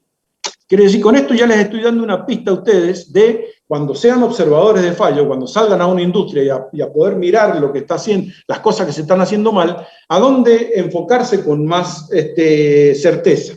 Evidentemente, si les estoy diciendo que entre el 90 y el 95% de los accidentes se producen por actos inseguros, significa que tengo que vigilar a las personas, tengo que vigilar, digamos, no solamente al acto de la ejecución de la tarea en sí, sino a la condición de contorno de la ejecución de esa tarea, ¿no? Imagínense, por ejemplo, una persona que está trabajando con una moladora y está echando la pluma de chispas sobre un tacho con solvente para pintura. ¿Me entienden la situación que les estoy planteando? Entonces, una persona distraída, muy enfocada en su trabajo, comienza a cortar un hierro que le está sobrando de una estructura y en la pluma de chispas caen sobre un tacho de 20 litros de solvente. Bueno, esa situación que a ustedes ahora les parece descabellada pasa frecuentemente. El incendio que se armó hace unos años atrás en un supermercado Vega de la calle Santiago del Estero fue justamente eso, cortando con una amoladora, la pluma de chispas cayó sobre una plancha de fibra de vidrio, ardió la fibra de vidrio y se descontroló el incendio. Entonces, son actos inseguros. Esos actos inseguros, por ahí la persona ni en la concentración ni cuenta se dio, pero si hubiera estado un tercero mirando todo el panorama, capaz que lo hubiera visto. Y las condiciones inseguras, ya les digo, son falta de orden y limpieza, que son causales del 5% restante, del 5 al 10% restante de los accidentes. Es decir que, en principio, estaría en condiciones de decirle que Si ustedes, por ejemplo, controlan en un ambiente laboral los actos inseguros a través de capacitación, a través de un manual de procedimientos, a través de todo eso, si controlan los actos inseguros, solo le va a quedar un 5 o un 10% de probabilidades de accidente. Y si de ese 5 a 10% ustedes controlan el orden y limpieza de su industria, van a tener el 50% de este 5 a 10% también controlado. Es decir, que les queda, si ustedes son inteligentes, muy poco margen para la producción de accidentes. Pero hay otros factores que también inciden, que normalmente no los nombrábamos en esta cátedra, pero que verdaderamente de a poco se van abriendo el paso y van tomando determinación, que son los factores personales, ¿no? Una persona, yo hablé de acto inseguro, hablé de condición insegura, pero una persona puede venir en un tercer estado, que ustedes me dirán, bueno, pero eso puede ser un acto inseguro, puede ser una condición insegura. Un tercer estado es la persona que se trae que viene con la problemática normal de su vida cotidiana familiar, con todos los problemas que pueden estar pasando al ambiente laboral. Evidentemente hay que pensar que esa persona no va a estar en las mejores condiciones psíquicas para enfrentar tareas de mayor riesgo, peor, ¿no?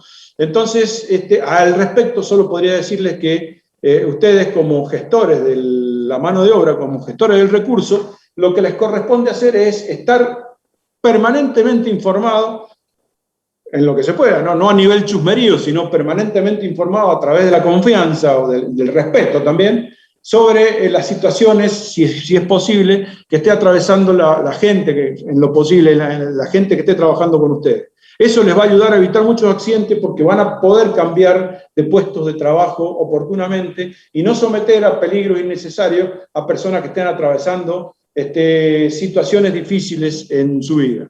Créanme que yo siempre cuento este cuentito, que el primer trabajo que me tocó hacer a mí es en una línea del tendido de alta tensión, como agua y cuyo se llamaba, que había que fundar, yo me ocupaba de las fundaciones de las estructuras, de los postes de alta tensión. Entonces nos íbamos todos los lunes en la mañana en un micro hacia el campamento.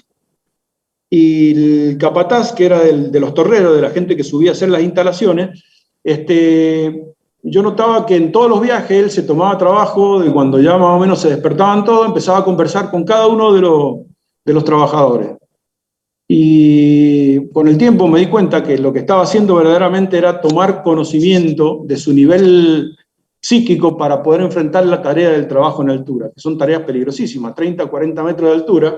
Entonces no autorizaba que una persona que hubiera estado en un cumpleaños, que hubiera tenido un problema familiar, pudiera subir al día siguiente, sino que le dejaba tomarse un día, al día siguiente recién se permitía el acceso. Bueno, esa clase de cosas es fundamental para un ingeniero que esté a cargo de un puesto o de varios puestos de trabajo, permanecer informado y permanecer consciente de estas tres condiciones que le digo. Entonces, peligro, las fuentes de peligro son actos inseguros, condiciones inseguras, pero no se olviden de los factores personales, que son importantes. Bueno, en cuanto a la observación de fallo, concretamente, cuando terminemos de desarrollar la materia, vamos a ver que cuando veamos fotitos así como esta, vamos a estar en mejores condiciones de poder decir todos los actos inseguros y las condiciones inseguras que se ven en distintas situaciones, ¿no?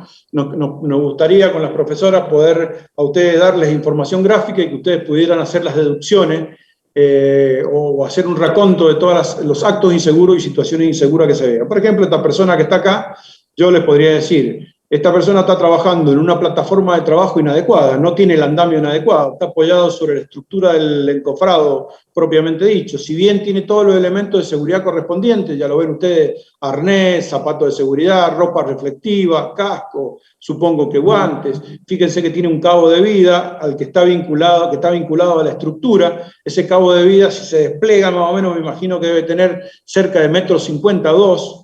Entonces está dentro de la ley, pero fíjense que el cabo de vida está amarrado, bueno, la verdad, lo tapé con ese cartelito, pero el cabo de vida está amarrado en unas condiciones que va a hacer que cuando se caiga el individuo, lo primero que va a hacer es golpear fuertemente contra la estructura. O sea, no está pensado esa forma de amarre de esta persona para que la persona quede pendulando libre de golpes, de obstáculos en su trayectoria de caída. Entonces, bueno, acá evidentemente hay actos inseguros, hay condiciones inseguras que habrá que revisar. Un ejemplo, desde el más simple hasta el más complejo. Por ejemplo, yo les decía a ustedes que un peligro es toda fuente, toda situación en la que se dan condiciones o actos que sean inseguros. Por ejemplo, el hecho de subir una escalera. Subir una escalera, la condición insegura es que la escalera esté en mal estado. Por ejemplo, una escalera en mal estado, una escalera que sea demasiado patinosa, que esté construida, por ejemplo, de mármol. Ustedes han tenido la experiencia de subir escaleras de mármol, la inseguridad que les transmiten a uno, que no tengan las banditas antideslizantes, que la escalera no cumpla con la proporción entre huella y contrahuella. Hay una proporción razonable entre la proporción de la huella y la contrahuella para que la escalera pueda ser subida en forma segura. Bueno, todas esas son condiciones inseguras. Y el acto inseguro es subir la escalera corriendo, por ejemplo. Eso sería un acto inseguro. Entonces, ahí tienen un pequeño ejemplo en donde un peligro, que es simplemente expresado como subir o bajar una escalera, ustedes pueden encontrar una condición insegura, que es en cuanto a la condición propia de la escalera, o un acto inseguro, que es en cuanto a la forma en que abordo yo el tránsito por ese elemento. Bueno, aquí tienen otro ejemplo. Ahí tienen un autoelevador transportando una carga por una rampa. Evidentemente, la situación es el autoelevador, el movimiento mecánico de carga del autoelevador. La condición insegura, en este caso, hay reglamentos internos en todos los lugares donde se utilizan autoelevadores, que cuando se trata de la circulación por una rampa, está prohibido hacerlo de frente, siempre tiene que venir cargado, o sea, cuando va cargado el autoelevador, evidentemente, tiene que venir en marcha atrás y con la alarma de retroceso prendida. Y el acto inseguro, bueno, que encare esa tarea la persona sin la debida información o capacitación. Entonces, en toda situación nosotros podemos reconocer actos y condiciones inseguras que debemos resolver. A eso apunta esta materia. Bueno, y acá hay distintos gráficos con los cuales ustedes pueden entretenerse un poco y ver actos y condiciones inseguras en un ambiente industrial cualquiera. Acá en un ambiente de una oficina también, que es un ambiente laboral cualquiera. Estas situaciones las ven ustedes. La persona, bueno, yo he tratado de sacar la hoja que quedó trabada dentro de la impresora con una cosa cualquiera, un destornillador, por ejemplo. Bueno, por acá había, creo recordar acá está la zapatilla nuevamente con un montón de conexiones. Bueno, todas estas cositas son para entretenerse un poco y que le van a servir a ustedes para practicar. Otro ambiente industrial con distintas clases de peligro por actos inseguros y por condiciones inseguras. Creo que no tengo más que aclarar sobre peligro. Creo que se entiende, entonces, como corolario final, vamos a dar la definición de ingeniería. La definición de ingeniería de peligro es toda aquella energía que se puede salir de control y provocar un daño. Eso, y generar un accidente. Eso es un peligro. Prácticamente eso es un peligro. Es decir que, en general, podemos decir que peligro es toda condición que yo pueda detectar como tal. Es toda aquella cuestión intuitiva que puede detectar como tal. Si ustedes se ponen a mirar a su alrededor, prácticamente nada se queda sin alguna definición de peligro. Todo representa un peligro. Entonces, de alguna manera tengo que encontrar otra variable, otro recurso para poder asignarle valor a ese peligro, de modo de poder tomar determinaciones, porque yo solamente con definiciones subjetivas no hago nada. En la ingeniería yo necesito de definiciones sólidas para poder para poder tomar determinaciones. O sea, nos sentimos muy inseguros los ingenieros cuando solamente tenemos que trabajar con la teoría y no trabajamos con números. Entonces, de alguna manera, tenemos que encontrar la vuelta para ponerle un número al peligro, y eso es lo que vamos a tratar de hacer con la definición de riesgo. No hay una definición única de riesgo, ¿no?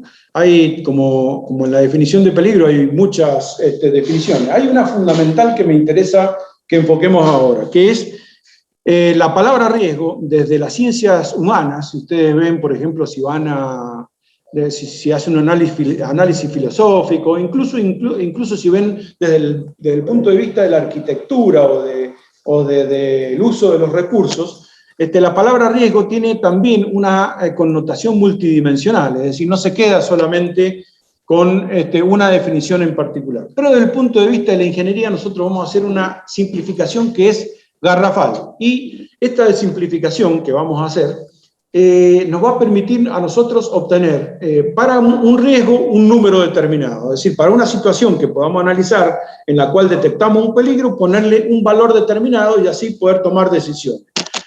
Esta forma de actuar de la ingeniería es muy criticada desde las ciencias humanas y sociales, ya que, como les digo, hay otras dimensiones que desde la ingeniería se pierden de vista. Por ejemplo, la dimensión personal, familiar, social, cultural, a nosotros no nos interesan mucho. Verdaderamente nosotros queremos volver atrás y simplificar la cuestión. La ingeniería, ya lo decía el Descartes, un filósofo que decía que pensaba como un ingeniero hace, digamos, ya 500 años, no me acuerdo en qué siglo era, pero creo que no me acuerdo bien de qué siglo era, pero en la antigüedad era. Descartes pensaba y decía: solamente se puede discutir con conocimiento de causa sobre aquello que se mida, se cuente o se pese. Esto se le paran los pelos a la gente de la ciencia humana cuando leen esto, porque les parece una materialización ruin y excesiva de un concepto, ¿no? Pero bueno, nosotros necesitamos que sea así porque queremos ponerle un número. Nosotros no estamos tranquilos en una zona donde se hable solamente de conceptos y de deseos y de expresiones de deseos. Nosotros queremos valorarlo de modo de poder avanzar. Entonces, hay dos variables que ustedes tienen que tener en cuenta. Imagínense un sujeto que está expuesto a un peligro determinado. Por ejemplo, imaginemos una situación mucho más comprometida que la del hecho de estar sentado ahí mirándome a mí con una lámpara arriba de la cabeza. Imaginemos a una persona trabajando en un andamio a 10 metros de altura, es decir, con 4 cuerpos de andamio armados. Entonces, esa persona trabajando en el borde sobre un tablón, construyendo una estructura metálica, armando un galpón, lo que sea.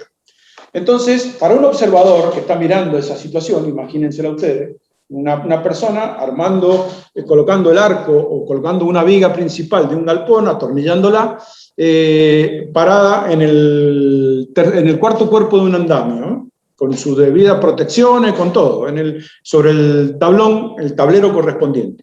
Si el andamio en buenas condiciones, todo cumpliendo con todas las generales de la ley. Entonces, para un observador exterior de esa cuestión, hay dos variables que definen la situación. Primero que nada, desde el punto de vista accidentológico, ¿no? Primero que nada, nos interesa la gravedad del accidente que puede tener esa persona. Evidentemente, la gravedad de una caída de 10 metros de altura es la muerte. No sé si de una caída de 10 metros se sobrevive. Es decir, que lo primero que tengo que analizar es la gravedad, la consecuencia final que va a tener el accidente con esa caída de esa altura. A esa gravedad, muchos textos se lo define como peligrosidad, es decir, es la cantidad de peligro que hay. Fíjense que yo el peligro se lo había definido como una magnitud subjetiva y no objetiva, decía que no se podía numerar. Pero la palabra peligro es un sustantivo. Para eso utilizo entonces la palabra peligrosidad, que es un adjetivo. Entonces paso de sustantivo a adjetivo, ¿para qué? Porque con la palabra peligrosidad ya puedo decir que eso tiene más o menos peligrosidad. Con la palabra peligro yo tenía que decir en eso hay un peligro, pero no podía decir hay más o menos peligro, porque era subjetivo y no objetivo. En cambio, con la peligrosidad sí, o la gravedad sí, porque ya le puedo poner un valor. Si eso significa la muerte, es una de las incapacidades que expresa nuestra ley, la máxima, ¿no? La muerte. Por otro lado, lo que tenemos que analizar para poder analizar la situación en la que está esa persona trabajando a esa altura, es la frecuencia o probabilidad con la que se podría llegar a producir ese accidente. Ahí entra más nuestra experiencia, ¿no? Ahí, evidentemente, esa frecuencia o probabilidad yo la voy a mover en función del grado de tecnología que yo le aporte al puesto de trabajo. En el caso del andamio, por ejemplo, bueno, el grado de seguridad que yo le aporte al andamio, el tipo de andamio que sea, si tiene baranda, si no tiene baranda, si tiene plataforma, si no tiene plataforma, también incide mucho en este grado de exposición la capacitación que tenga la persona. Evidentemente tiene mucho más grado de exposición a un accidente una persona con menos capacitación que una persona con más capacitación. Pero lo que nos interesa ahora es lo que está en rojo acá, la gravedad y la frecuencia. Entonces, tengo que encontrar alguna expresión matemática que me vincule estas tres variables. La evaluación de un observador, la gravedad del accidente que puede producirse y la frecuencia o probabilidad de que se pueda producir este accidente. Vean, ¿qué encontramos que nos ayude? Bueno, esto es repetir más o menos lo mismo de antes. En cuanto a la magnitud de las consecuencias, yo podía calificar un accidente como leve, moderado o grave. A la probabilidad de ocurrencia también, bajo, medio, alto. En función de eso ya, fíjense que va adquiriendo ya el hecho de calificarla, incluso con el código de colores, verde, amarillo, rojo, ya estoy introduciendo conceptos de adjetivo calificativo, ya estoy calificando a la tarea, la magnitud de las consecuencias o al grado de exposición de las personas. Y si ustedes recuerdan bien, cuando estudiaban en segundo año la teoría de probabilidades, recuerden que había un fulano que se llamaba Laplace, que estableció la teoría de Laplace, que decía, fíjense lo que dice ahí abajo, la probabilidad de ocurrencia de un evento cualquiera se saca como el número de apariciones del suceso estudiado dividido el número total de casos que podría llegar a aparecer si el suceso se desencadenara. Quedo en eso nada más, ¿eh?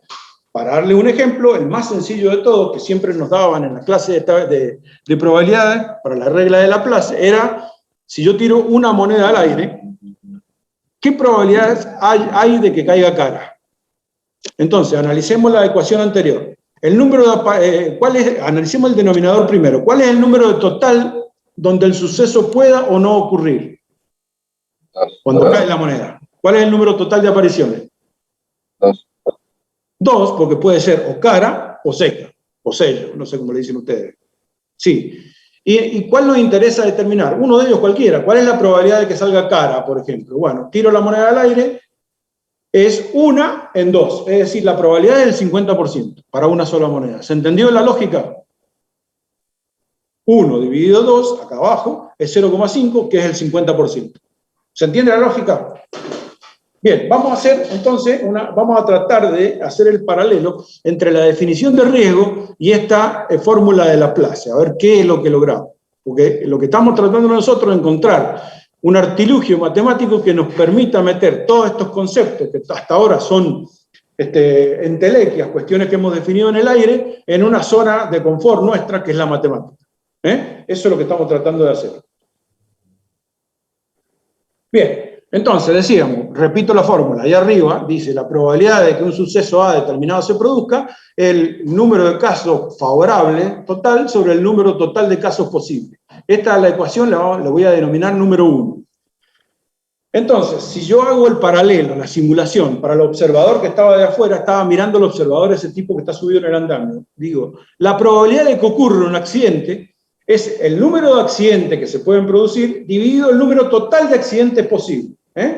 Es decir, yo me tengo que imaginar, en este caso, un accidente para mí es determinante porque significaba la muerte. Entonces, 1 sobre el número total de accidentes que se pueden producir. Por ejemplo, que la persona se enriede en el acabo de vida. 2, que la persona se desmaye por una condición previa. 3, yo me imagino todas las que quiera, ¿no? En función de eso puedo establecer la probabilidad.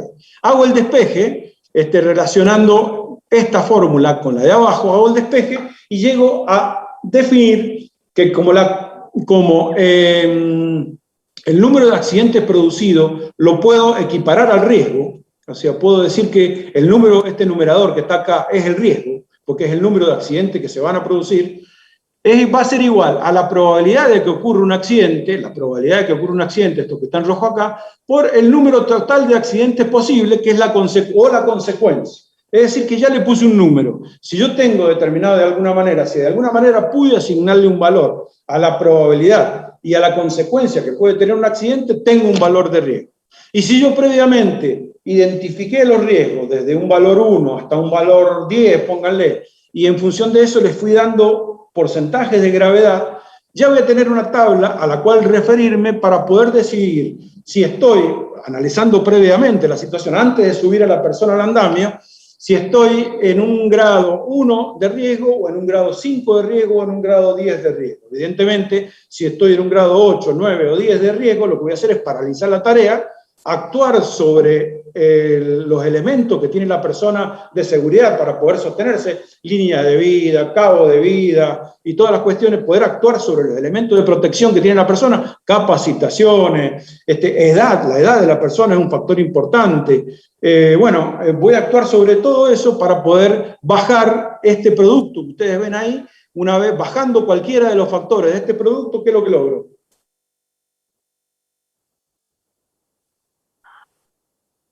Lógico, al bajar cualquiera de los dos factores, o los dos factores de este producto que les estoy planteando, estoy disminuyendo el riesgo. Entonces, mi desafío de acá en adelante, yo les decía que era reconocimiento, evaluación y control. Lo primero es el reconocimiento. Es decir, vi una persona que se tenía que subir un andamio, reconocí el peligro.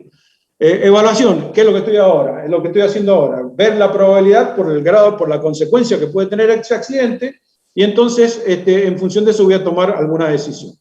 Entonces, ¿qué es el riesgo? Igual a la probabilidad por la consecuencia que tiene o por el daño que debe tener. Esto vamos a saltearlo para no quiero confundirlos más.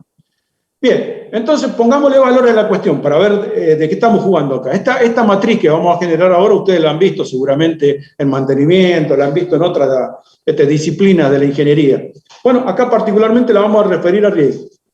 La probabilidad de que ocurra un accidente, le decía yo, o el grado de exposición, puede ser baja, media o alta, y le asigno un valor de 1 cuando es baja, de 2 cuando es media y de 3 cuando es alta. Por otro lado, a la peligrosidad también le puedo decir que un accidente puede ser ligeramente dañino, le asigno un valor entre 1 y 3, dañino le asigno un valor entre 4 y 6, y muy dañino le asigno un valor entre 7 y 9. Entonces ya tengo, fíjense, un grupo de valores. Si yo vuelvo al ejemplo mental que teníamos de la persona subida al andamio, evidentemente este va a ser un riesgo muy dañino si la persona se cae, ¿o no? Estoy analizando el puesto de trabajo y estoy analizando la probabilidad de caída de ese puesto de trabajo. Muy dañino, evidentemente una caída de 10 metros no es poca cosa. Entonces, en función de eso establezco límites. Por ejemplo, yo digo que un riesgo va a ser trivial cuando valga entre 1 y 3, tolerable cuando valga entre 4 y 8, moderado cuando valga entre 9 y 12, importante cuando valga entre 9 y 18, e intolerable cuando valga entre 18 y 27. ¿Qué es tolerable? Por ejemplo, saltemos trivial. ¿Qué es tolerable? Cuando da entre valores entre 4 y 18, y en ese caso ya tengo un machete que me dice, en ese caso no debo mejorar las condiciones preventivas, se debe considerar una solución más rentable y comprobaciones periódicas para asegurar la eficacia del método. ¿Qué es un riesgo importante? Es cuando no deben comenzarse los trabajos hasta implementar las medidas que eliminen el riesgo. Y cuando es intolerable, directamente hay que paralizar las tareas hasta que yo de alguna manera logre que esos dos factores del producto que significaba el riesgo bajen para poder bajar el valor del riesgo en general. Con este machete ya construido, armo esta tabla en donde en las abscisas coloco, por ejemplo, la peligrosidad y en la ordenada el grado de exposición o la probabilidad. Fíjense cómo lo habíamos catalogado, ligeramente dañino, dañino o extremadamente dañino, y la probabilidad baja, media o alta. En función de cómo me dé. Por ejemplo, a ver, estudiemos el caso de el trabajo en el andamio, hecho por una persona sin capacitar y con pocos elementos de seguridad. ¿Cuál es el grado de exposición de la persona? Alto. Ponele. ¿Y la consecuencia o peligrosidad de que esa persona se caiga del andamio? ¿De 10 metros de altura?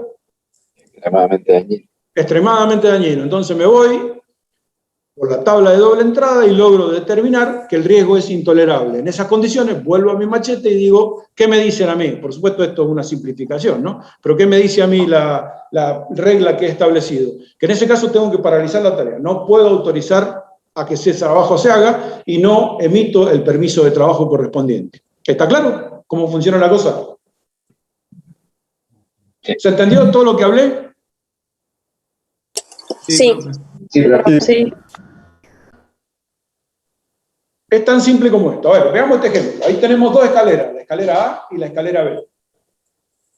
Supónganse que hay una persona, a ver, yo tenía por acá una barrita que a mí me permitía agarrar cosas y ahora no la veo. Acá. Yo tenía una persona parada acá, ahí pónganle. No es muy prolijo esto, pero ahí está la persona parada. ¿Está bien? Y otra, a la misma altura, tengo parada otra persona acá.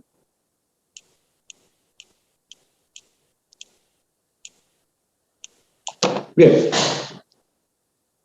Díganme la peligrosidad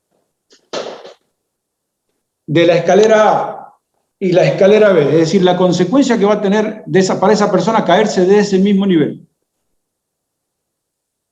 ¿Es igual?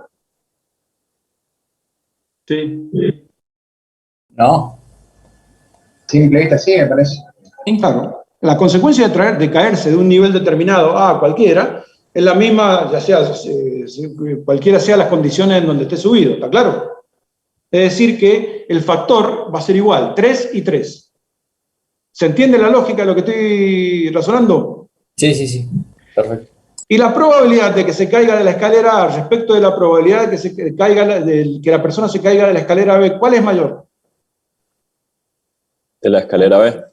Evidentemente, ¿no? Porque la escalera A, por lo visto, tiene muchas mejores condiciones de trabajo que la escalera B.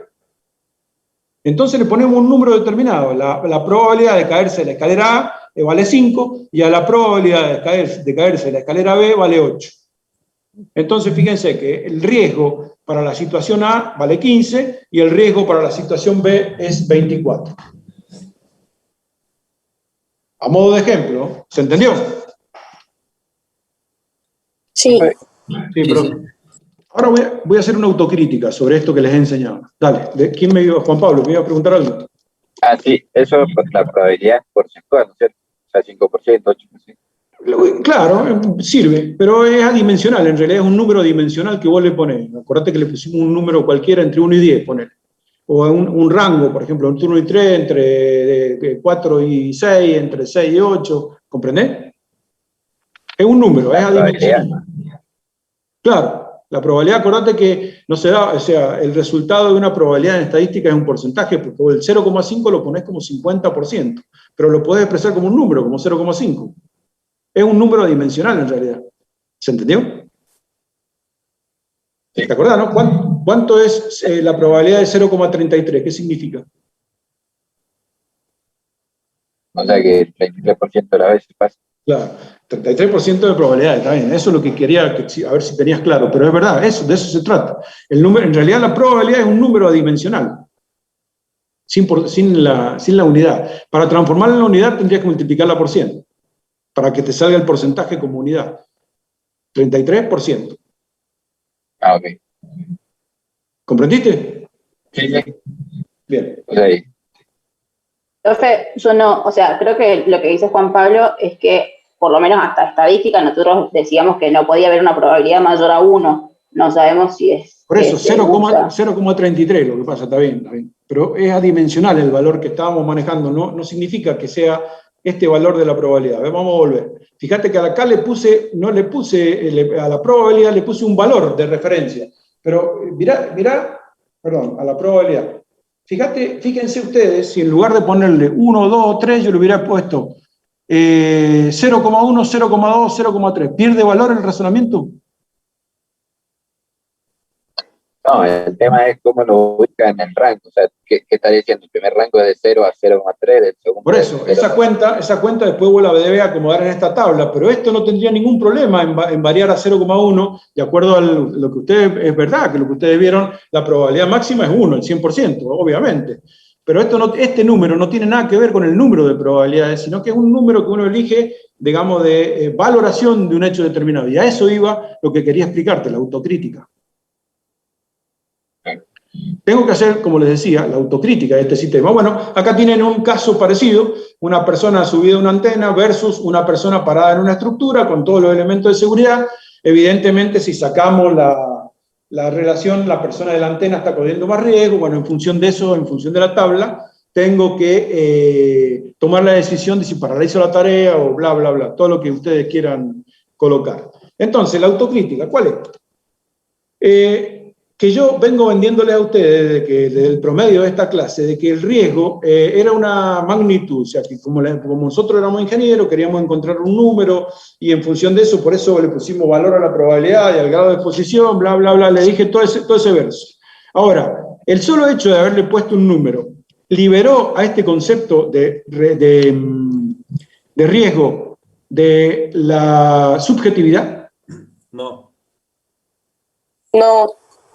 No lo liberó, absolutamente. Por eso mismo, todavía la higiene y seguridad no es una ciencia. O sea, todavía no podemos encontrar una explicación concreta a lo que estamos haciendo. Simplemente estamos dando manotones de ahogado en una zona de desconocimiento en la cual estamos tratando de sentar las bases para una ciencia.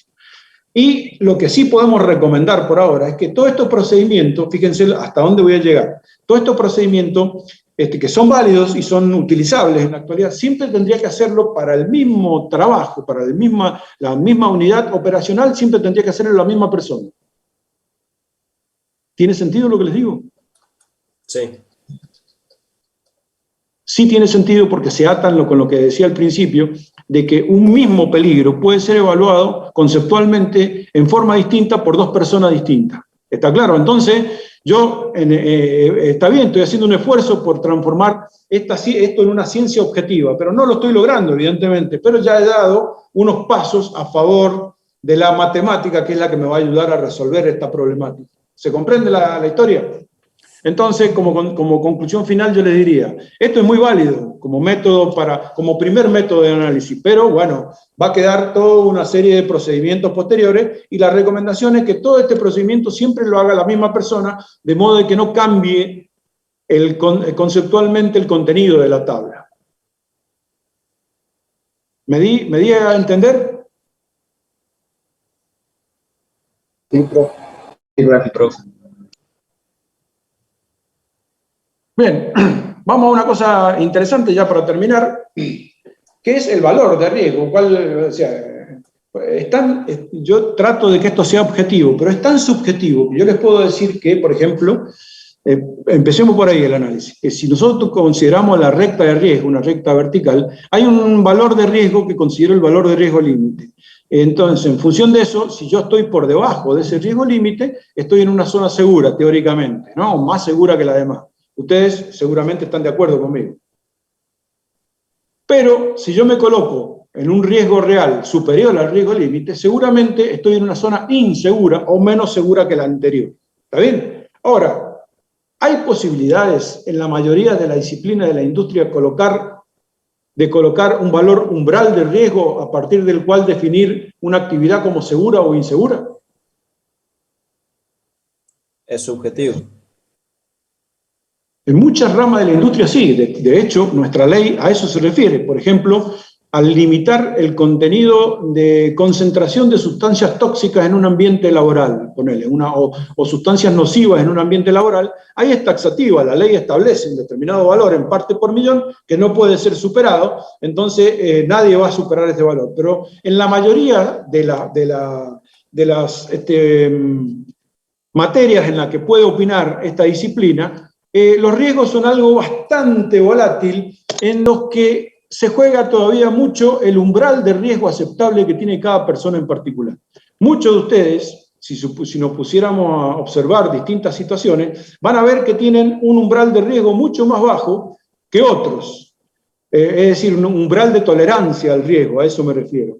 Si no existiera esta diferencia, que parece una locura, si no existiera esta diferencia, no habría trabajos en la industria que nadie quisiera, nadie agarraría. Por ejemplo, ir a apagar un incendio en un pozo petrolero, o ir a, qué sé, un derrame de petróleo, o, bueno, un montón de trabajos que realmente están trabajando siempre sobre el límite, por encima, muy por encima del límite. Entonces, gracias a que existe gente cuyo umbral de riesgo aceptable, gente, quiero decir, instituciones en general, pueden ser personas físicas o jurídicas, gracias a que existen personas que aceptan niveles de riesgo mayor, existe la posibilidad de enfrentarlos. Evidentemente todo se va a pasar por una cuestión de presupuesto, o sea, está bien, yo me arriesgo, pero necesito que me pague, hay un plus, una diferencia. Ahora, como consejo general, la historia sería a ustedes como empresarios, porque me tengo que dirigir a ustedes como empresarios, decirles que el umbral de riesgo, a medida que aumenta la experiencia y la capacitación en la empresa, va aumentando, va creciendo el umbral de riesgo aceptable que ustedes van pudiendo aceptar. Ahora, como consejo les diría, nunca trabajen dando un gran salto en el nivel de riesgo aceptable, porque no es vida. Realmente, desde el punto de vista de un empresario de la construcción, se lo digo, el hecho de entrar, de ex empresario de la construcción, el hecho de empezar a asumir riesgo fuera de la escala, del umbral que nosotros tenemos establecido, es insalubre de todo punto de vista. Entonces, pero ustedes tienen que saber, de hecho, que existen diferentes umbrales de riesgo para diferentes actividades. Y ya sí, para terminar, el procedimiento de trabajo que les voy a enseñar es reconocimiento, evaluación y control. Vamos a reconocer los peligros, vamos a evaluar los riesgos, reconocer los peligros, evaluar los riesgos y vamos a tratar de controlar los riesgos. Reconocer los peligros es parte de la física que ustedes aprendieron durante toda su carrera. O sea, el hecho de la física o la tecnología que aprendieron durante toda su carrera es el reconocimiento de los peligros.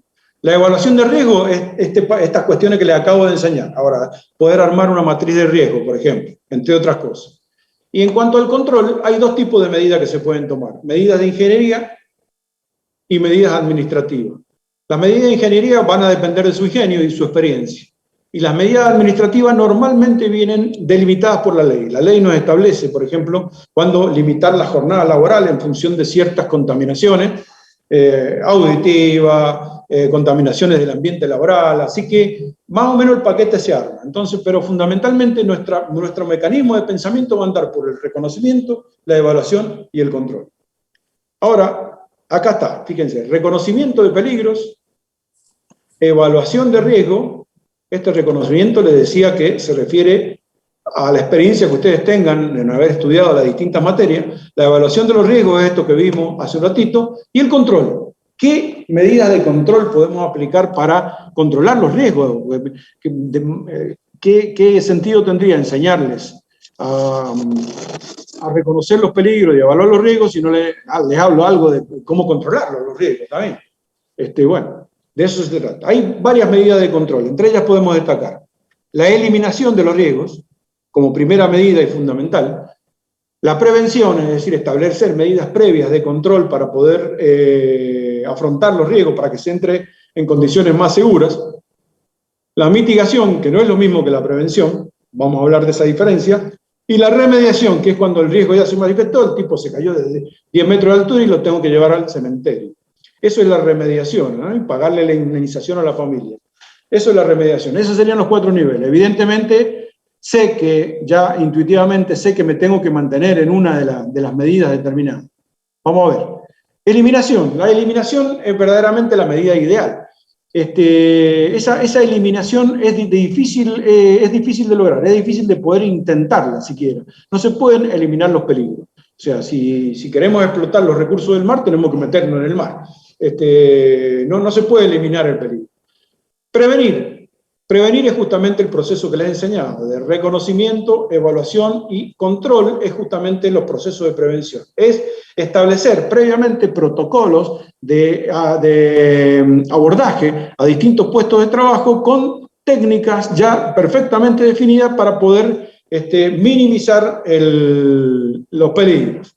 Mitigar significa justamente eso, achicar. Significa, si la prevención era una cuestión previa al comienzo de las tareas, la mitigación es una tarea que se hace durante la tarea, es decir, ya comenzó el trabajo y uno en algún momento ve una persona que está ejecutando un acto inseguro y le llama la atención para...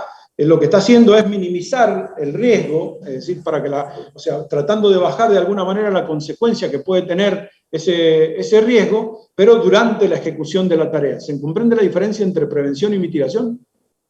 Prevención es una tarea previa que la hago en los protocolos previos a iniciar la tarea. Y mitigación son tareas de llamado de atención que ejecuto durante la ejecución de la tarea. ¿Se comprendió eso? Sí, la prevención sería como la capacitación previa. Por ejemplo, entre otras cosas, la reina de los mecanismos de prevención es la capacitación, desde ya. El primer paso fundamental que debe darse. La persona tiene que hacer lo que están haciendo ustedes ahora, conocer los peligros a los que está expuesto. Y por último, como les decía, la remediación, ¿no? Que a lo que nadie quiere llegar, ¿no? Remediar una vez que se produjo el daño, que nunca se logra remediar, ¿no? ¿Cómo va a remediar un daño a una familia de un padre que murió? ¿Comprenden? A eso trato de decirle, yéndome al extremo. O un padre que perdió la capacidad de trabajo por la pérdida de un miembro. ¿Cómo remediamos eso? Es difícil. Bueno, vista desde el punto de vista de los costos, yo le decía que no iba a hablar mucho de costos, pero uno se ve tentado, ¿no?, de hacer este tipo de cositas y decir, bueno, si yo afronto medidas de eliminación, prácticamente las medidas de eliminación no tienen cantidad de horas hombre para aplicarla y cero costo. La de prevención tienen algunas de horas hombre para ejecutarla porque hay que preparar las tareas previamente, hay que hacer una inversión en las tareas previas, por ejemplo en el armado seguro del andamio, del ejemplo que les daba, y cierto valor de inversión. La mitigación es más costosa todavía porque hay que invertir más horas hombre y más costo porque hay que parar las tareas, darle la instrucción de cómo se hace la tarea correctamente, y la remediación desde ya que tiene muchísimas más horas hombre, más costo, y entonces en la misma lógica del razonamiento del mantenimiento preventivo correctivo siempre conviene la prevención, ¿no? Siempre caemos en la historia de que nos conviene manejarnos en la órbita de la prevención y no caer en la corrección. Bueno, un diagramita tonto ahí, un diagrama de flujo que les expresa todo lo que les he dicho hasta ahora, cómo sería el mecanismo de razonamiento, y un poco más de lo mismo. Fíjese, acá les agrego una cosa, dentro de la eliminación está la sustitución, que por ahí es más la sustitución de un peligro por otro, o sea, eso es más de la tarea de proyecto, cuando ustedes estén diseñando una tarea de ingeniería, por ahí pueden tomar la determinación de usar, qué sé yo, un determinado acero en lugar de otro por tener mayor coeficiente de seguridad. Entonces, bueno, eso es sustituir un peligro por otro menor. Eso es una de las medidas de eliminación. Entre los controles para la prevención teníamos controles de ingeniería y controles administrativos. A ver, imagínense la persona trabajando en el andamio a 10 metros de altura. ¿Algún control de ingeniería que pueden aplicar? Una línea de vida. La línea de vida, excelente. El primer control de ingeniería. Primero la capacitación, de hecho, ¿no? La línea de vida, ¿qué más? Por ejemplo, la contratación de un andamio seguro, realmente seguro. Por ejemplo, hay mucha diferencia entre los andamios comunes, modulares, y los andamios acro. No sé si conocen ustedes la diferencia.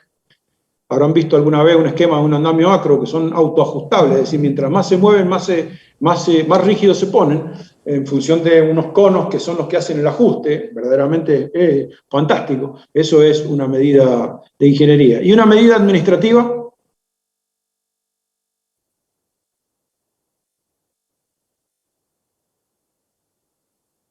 Por ejemplo, si les doy pista, por ejemplo, limitar el horario de trabajo de la gente, o que no le dé el sol a la gente trabajando, o achicar la jornada de trabajo en lugar de 8 horas, hacerla de 6 o de 5 o de 4. ¿Eso es una medida administrativa o no? Sí. No trabajen con sueño, por ahí estén tantas horas trabajando. tanto de trabajo, tanto de descanso. Acuérdense que el trabajo en altura depende mucho del reflejo, el reflejo se agota, se renueva todos los días, pero con el cansancio se va perdiendo. Controles de ingeniería, controles administrativos. Y por último de todo, está el uso de elementos de protección personal. Nunca hasta ahora les había hablado de elementos de protección personal. Les había nombrado casco, botines, punto de anclaje, línea de vida, arnés integral, pero nunca le había hablado del elemento de protección personal, digamos, destacándolo del resto. Al contrario, el elemento de protección personal es el último recurso. Deberían ser tan buenas las medidas de seguridad previas que no debería hacer falta usar elementos de protección personal. Pero bueno, ahí están, como último control. Bien, creo que ha sido una clase larga, espero que menos aburrida de lo que yo me imagino.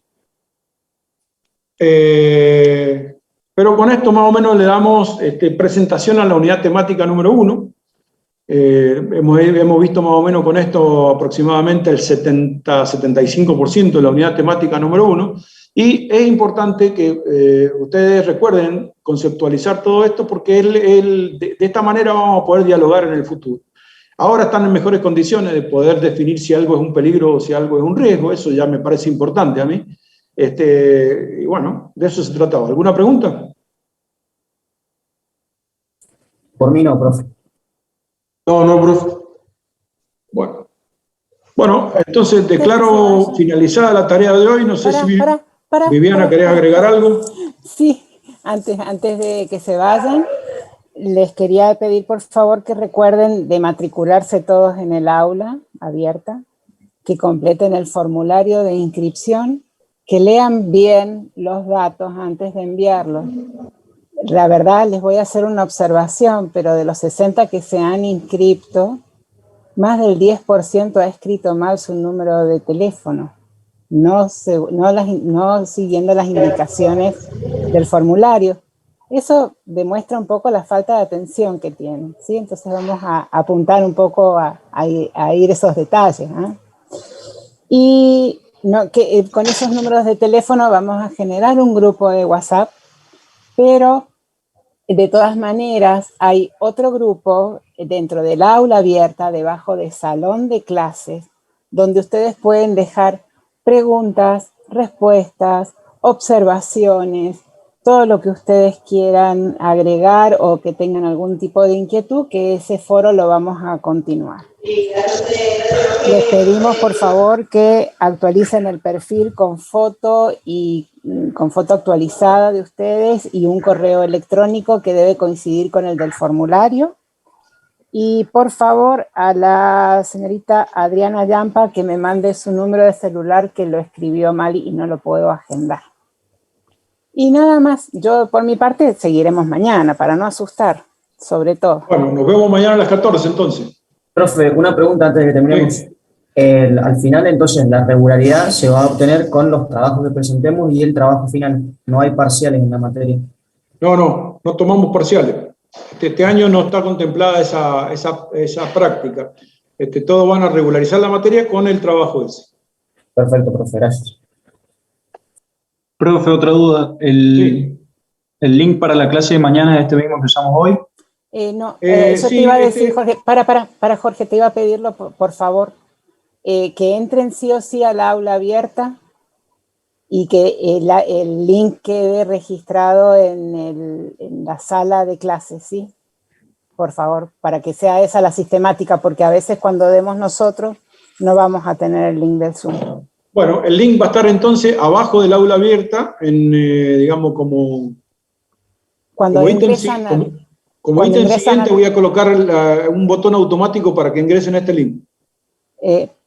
Después hablamos, Jorge, pero necesito que entren a la sala de clase. Sí, una pregunta, profe. Bueno, entonces lo que podemos hacer, digamos, para respetar lo que pide la profesora Raudy, es que entren al aula y, bueno, dejarle permanente en el aula este link va a ser medio difícil. Bueno, anótenlo ustedes, qué sé yo. No tengo idea qué decir. Y se lo vamos poniendo todas las clases, como hiciste. Vamos, ¿qué otra pregunta? Profe, yo le quería preguntar los horarios de consulta. si más o menos ya lo sabían. Bueno, mirá, el horario de consulta. Yo tendríamos consulta, yo normalmente tenía consulta los martes a las 17, es decir, ahora voy a estar complicado porque a las 17, no, pero podríamos seguir con el mismo horario. Claro. A las 17, 14, 15, 16, 17. Sí, martes a las 17. Bien, y los martes cursamos de 2 a 6 también. O sea, era para saber si la carrera estaba bien. De 2 a 5. Ah, bien, bien. Cursamos de 2 a 5 y la consulta es de 5 a 6. Las consultas de 5 a 6. Ok, gracias. Con todos los profesores. En el mismo día y horario. Claro, los 3 profesores vamos a estar presentes. Bueno, a disposición de ustedes ya se inaugura, consideramos ya que rompimos la inercia, así que el resto me parece que va a ir más rápido. Mi número de celular está escrito en el chat, por favor agéndenlo. Cualquier duda, sean prudentes, tan prudentes como yo voy a ser prudente para enviarles mensajes, pero pueden hacerlas también al WhatsApp, ¿sí? Y mi correo electrónico, se los voy a dejar escrito acá. También pueden hacer las consultas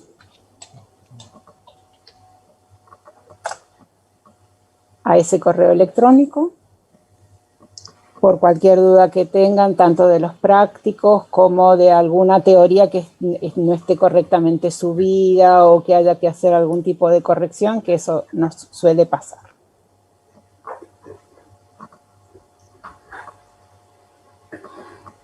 Bien, ¿listo?